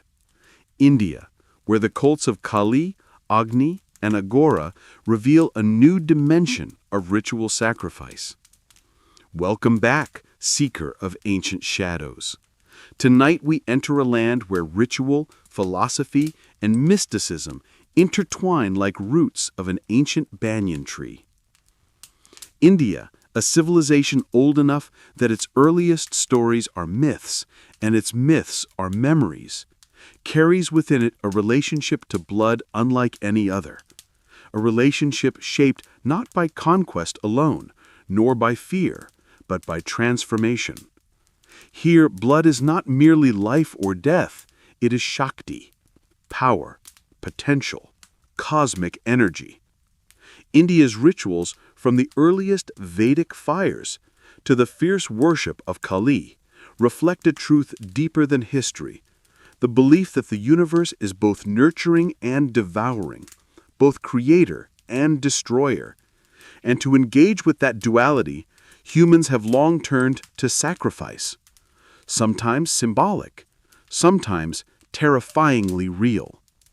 Let us begin where all ancient Indian ritual begins, the fire. Long before temples of stone rose across the subcontinent, before Hinduism took its modern form, the Indo-Aryan sages of the Vedic period worshipped through yajna, fire sacrifice. In these rituals, a sacred fire, Agni, acted as a messenger between humans and gods. Offerings of milk, grains, ghee, soma, and animals were placed into the flames. The smoke carried prayers upward. The crackle of fire was the speech of gods. The Rig Veda, one of humanity's oldest scriptures, describes the horse sacrifice, Ashwamedha. This ritual, reserved for kings, involved releasing a stallion for a year to wander freely. Wherever the horse roamed unchallenged became the king's domain. After its return, the horse was ritually suffocated, its body offered to the gods. Portions of the horse were consumed by priests in a ceremony blending politics, spirituality, and power. Though disturbing to modern sensibilities, the Ashwamedha was believed to infuse the kingdom with cosmic vitality. According to Vedic thought, sacrifice recreated the original act of creation, the dismemberment of the cosmic being Purusha, whose body formed the universe. To sacrifice was to mirror creation. Humans were rarely sacrificed in the Vedic age, but not entirely excluded. Some hymns reference Purusha Medha, the symbolic human sacrifice, where humans were selected but not killed, representing cosmic parts. Ancient commentaries suggest the ritual might once have been real, later replaced with symbolic substitutes. Symbolic or not, the idea was clear. Human life carried divine potential. As centuries passed and religious ideas evolved, a new spiritual force rose to prominence, Shakti, the divine feminine energy. And with her came rituals of ecstatic devotion, dance, trance, and blood. No deity embodies this more vividly than Kali. Kali, the devourer, the liberator. Kali is one of the most complex figures in world mythology, terrifying yet compassionate, destructive yet protective. Depicted with a necklace of severed heads, a skirt of arms, and a tongue dripping blood, she is the goddess who destroys demons, ego, illusion, and time itself. Blood sacrifice has long been part of Kali worship.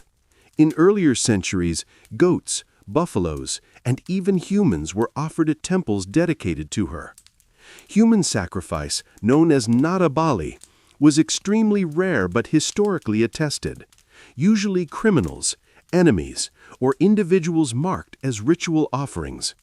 By the medieval period, some isolated cults practiced symbolic human offerings using effigies or clay figures painted red. Animal sacrifice, however, remained widespread. At festivals like Kali Puja and Durga Puja, goats and buffaloes were killed with a single stroke of a blade. The blood was offered to the goddess, symbolizing the slaying of demons. The act was both violent and purifying, a reminder that destruction is necessary for rebirth. To worship Kali was not to fear her wrath, but to embrace her as the force that cuts away corruption. Tantra, a set of esoteric spiritual traditions, approached sacrifice with a radically different mindset. For tantric practitioners, the body itself was the altar. Blood, sexual energy, breath, all were sacred. Some tantric rites involved the 5 forbidden substances, panchamakara, meat, fish, alcohol, grain, and sexual union. In certain sects, blood was used symbolically to overcome fear and break societal taboos. By confronting what society deemed impure, practitioners sought liberation from illusion. A small number of left-hand tantric sects in isolated regions and ancient periods used drops of human blood taken from willing devotees in rituals meant to invoke fierce deities. The blood was symbolic of surrendering ego. The intent was not destruction, but transcendence. If India has produced one of the most misunderstood spiritual groups in history, it is the Aghoris, ascetics who worship Shiva in his form as the destroyer of illusion. The Aghoris reject all fear, all attachment, all societal boundaries. They meditate in cremation grounds, use human ashes as ritual substances, and embrace practices meant to shatter ego. Western depictions often sensationalize them, painting the Aghoris as macabre or dangerous, but their path is internally focused, grounded in the idea that everything, life, death, purity, impurity, is Brahman, the divine. Blood plays a symbolic role in some Aghori rites. Offerings may include animal sacrifice, not for violence, but to confront impermanence. Some extreme practitioners have historically used small quantities of human blood, usually from cremation ground sources, mixed with ash as part of meditative rituals. To outsiders, these rites appear horrific. To practitioners, they dismantle fear and reveal unity with the cosmos. Throughout India, legends speak of temples where sacrifices once took place. In Assam's Kamakhya temple, goats and buffaloes are still offered, symbolizing the goddess's menstruation and the creative cycle. In Odisha's medieval texts, kings performed sacrificial rites during coronation. The Nepalese tradition of Gadimai sacrifice, culturally connected to the subcontinent, involved mass animal offerings. But the most chilling stories come from remote villages and ancient hill temples. Oral histories recount rituals where sorcerers sought to control weather, cure epidemics, or summon protection. Rites where human offerings were whispered about but seldom proven.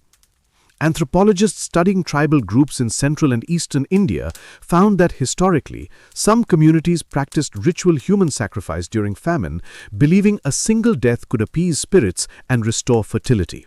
Most such rites vanished centuries ago, replaced by symbolic offerings.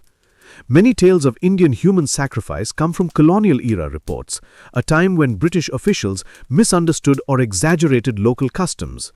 Some real rites existed, but others were misrepresented, weaponized to justify colonial rule.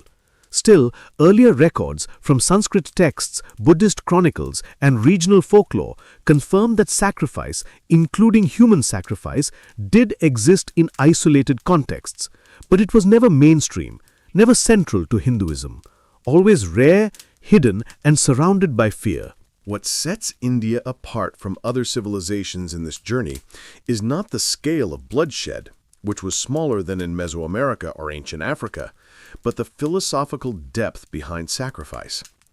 For the Vedic sages, fire transformed offerings into prayer. For the Tantrics, blood shattered illusion.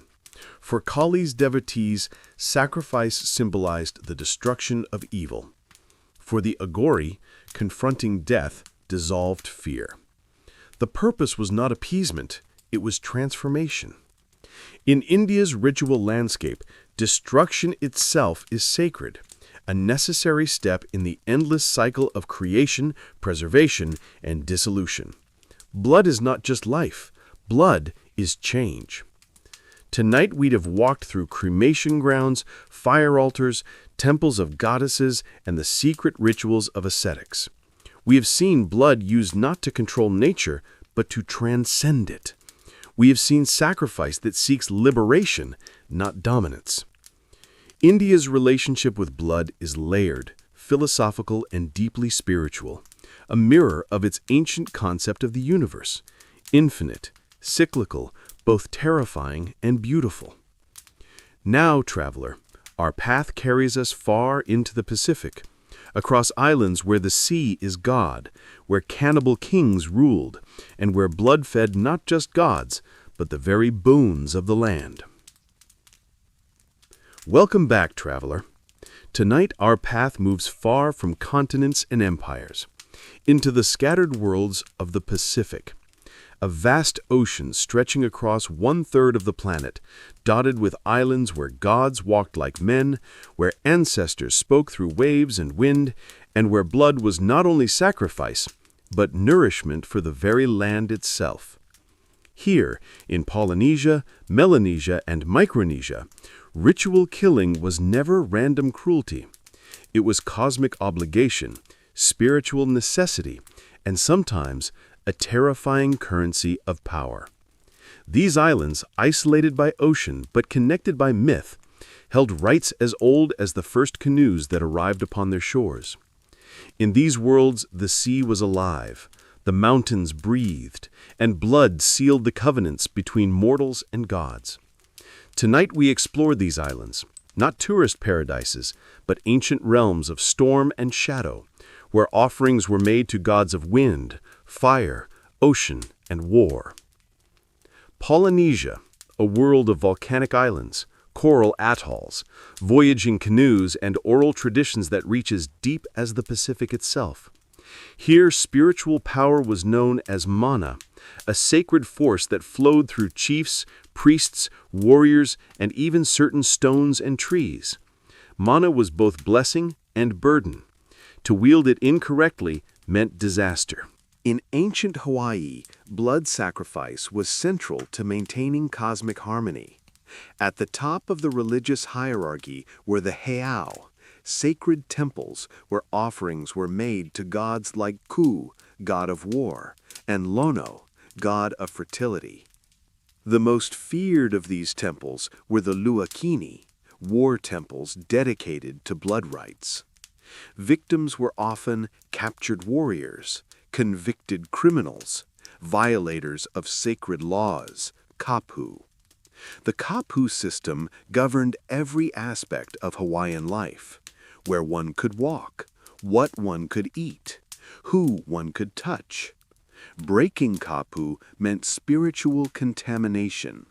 The land itself was endangered.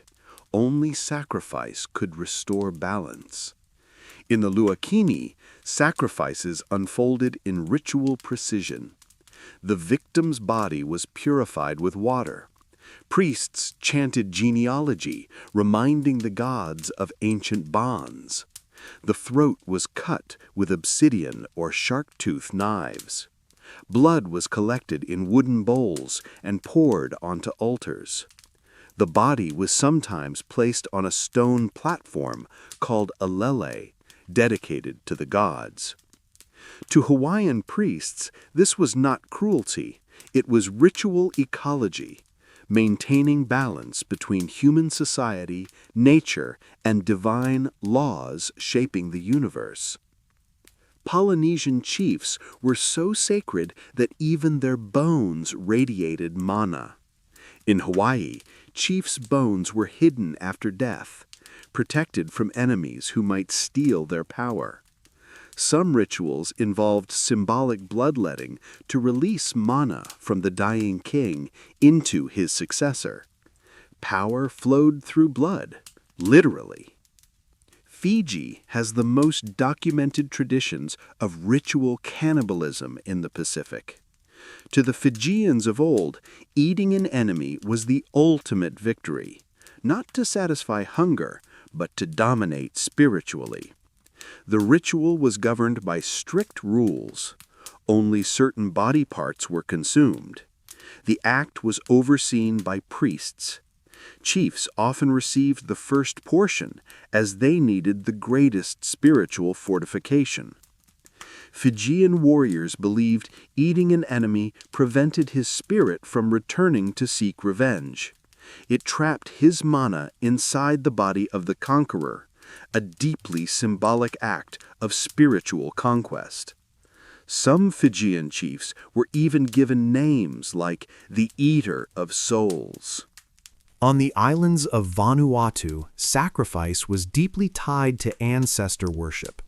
Spirits known as Natmas guided communities, protected crops, and judged moral behavior.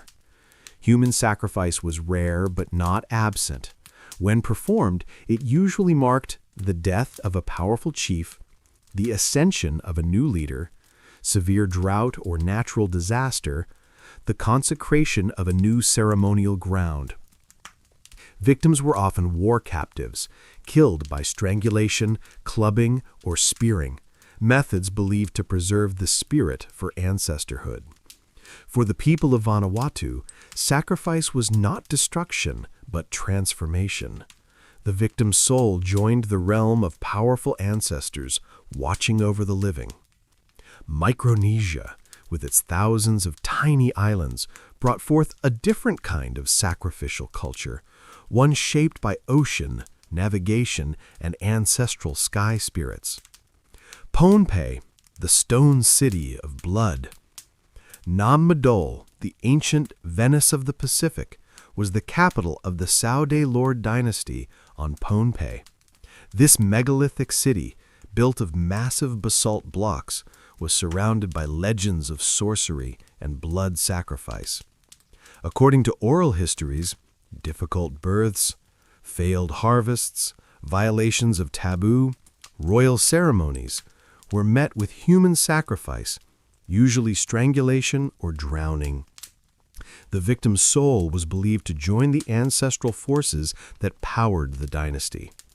Nanmadol was more than a city. It was a ritual machine powered by blood. Kiribati, blood and the ocean spirits. On the atolls of Kiribati, the ocean was a living deity. Offerings were thrown into the sea before voyages.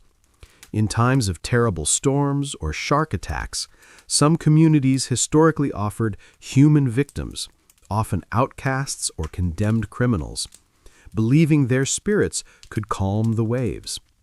This was not hospitality to the gods.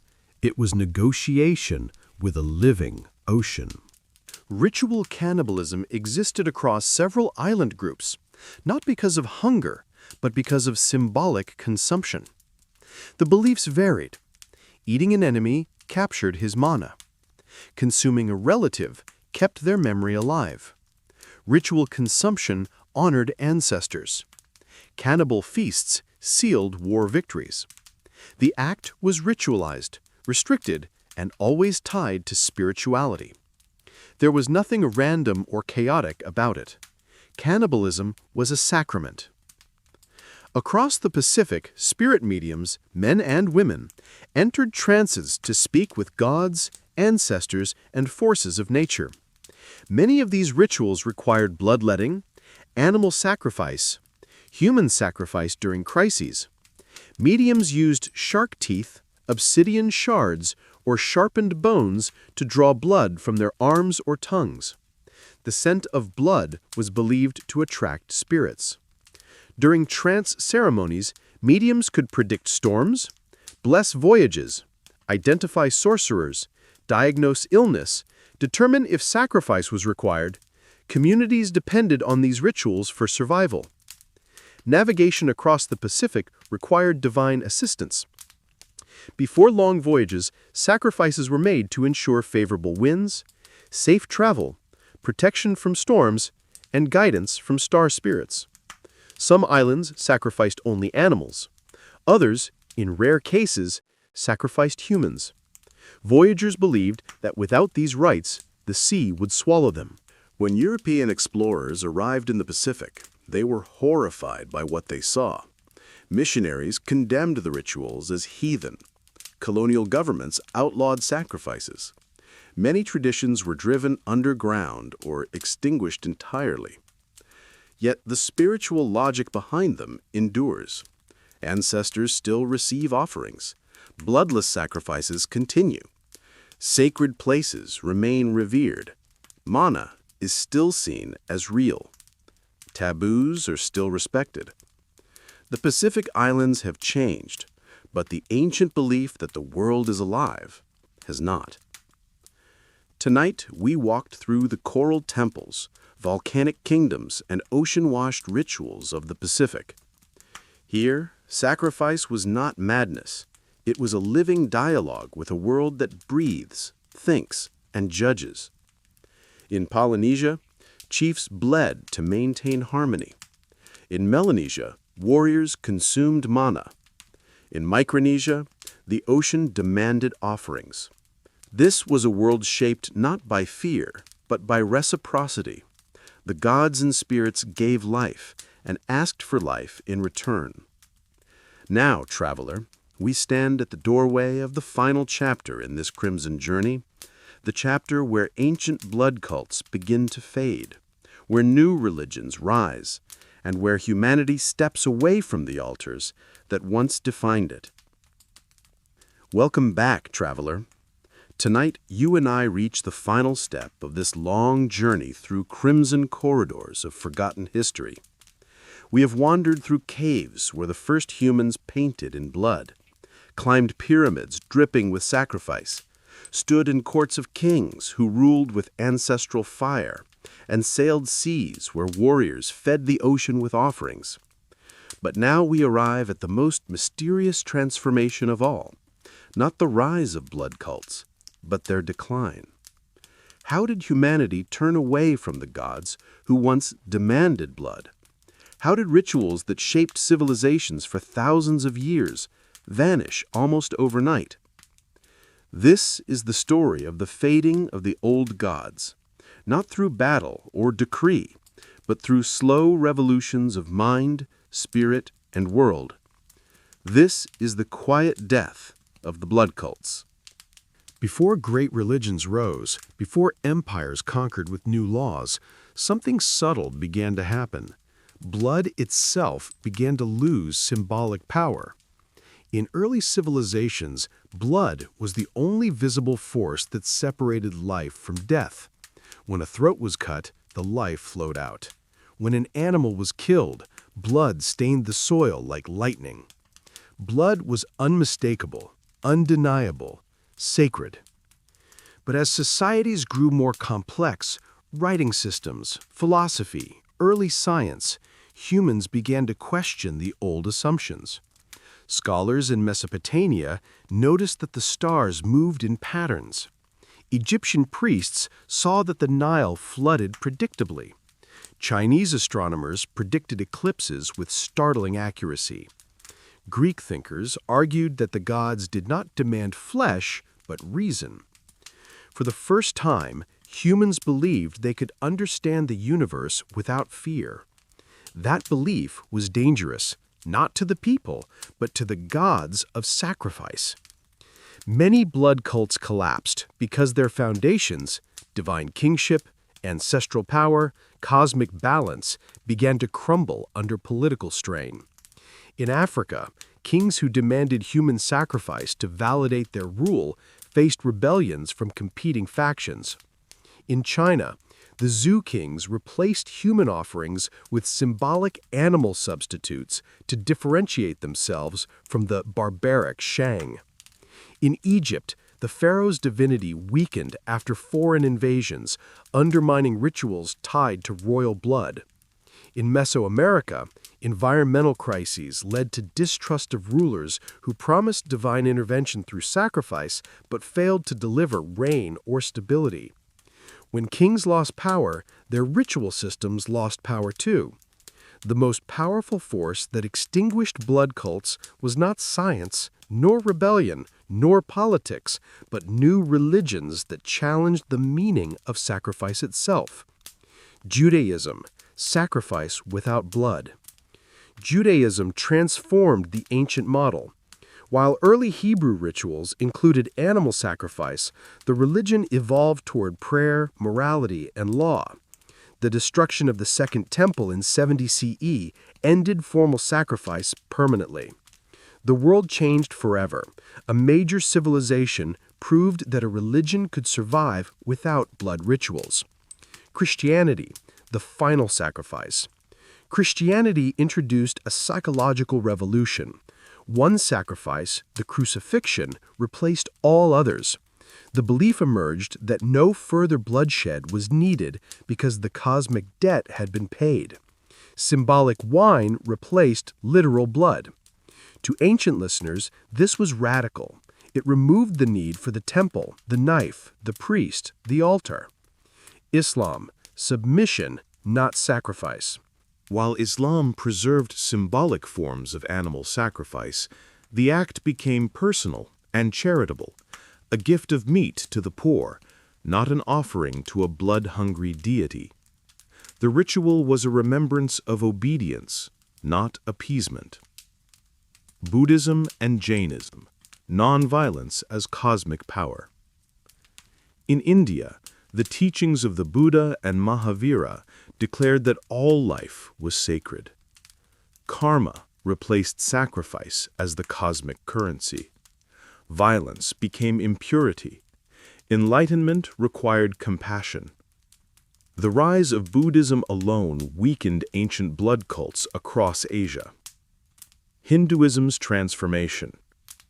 Early Vedic sacrifice transformed into philosophical schools, yoga, Vedanta, bhakti, all emphasizing internal devotion rather than physical killing. The goddess Kali remained fierce, but animal sacrifice shrank in significance. Symbolic offerings replaced blood. For the first time in history, gods stopped asking for death.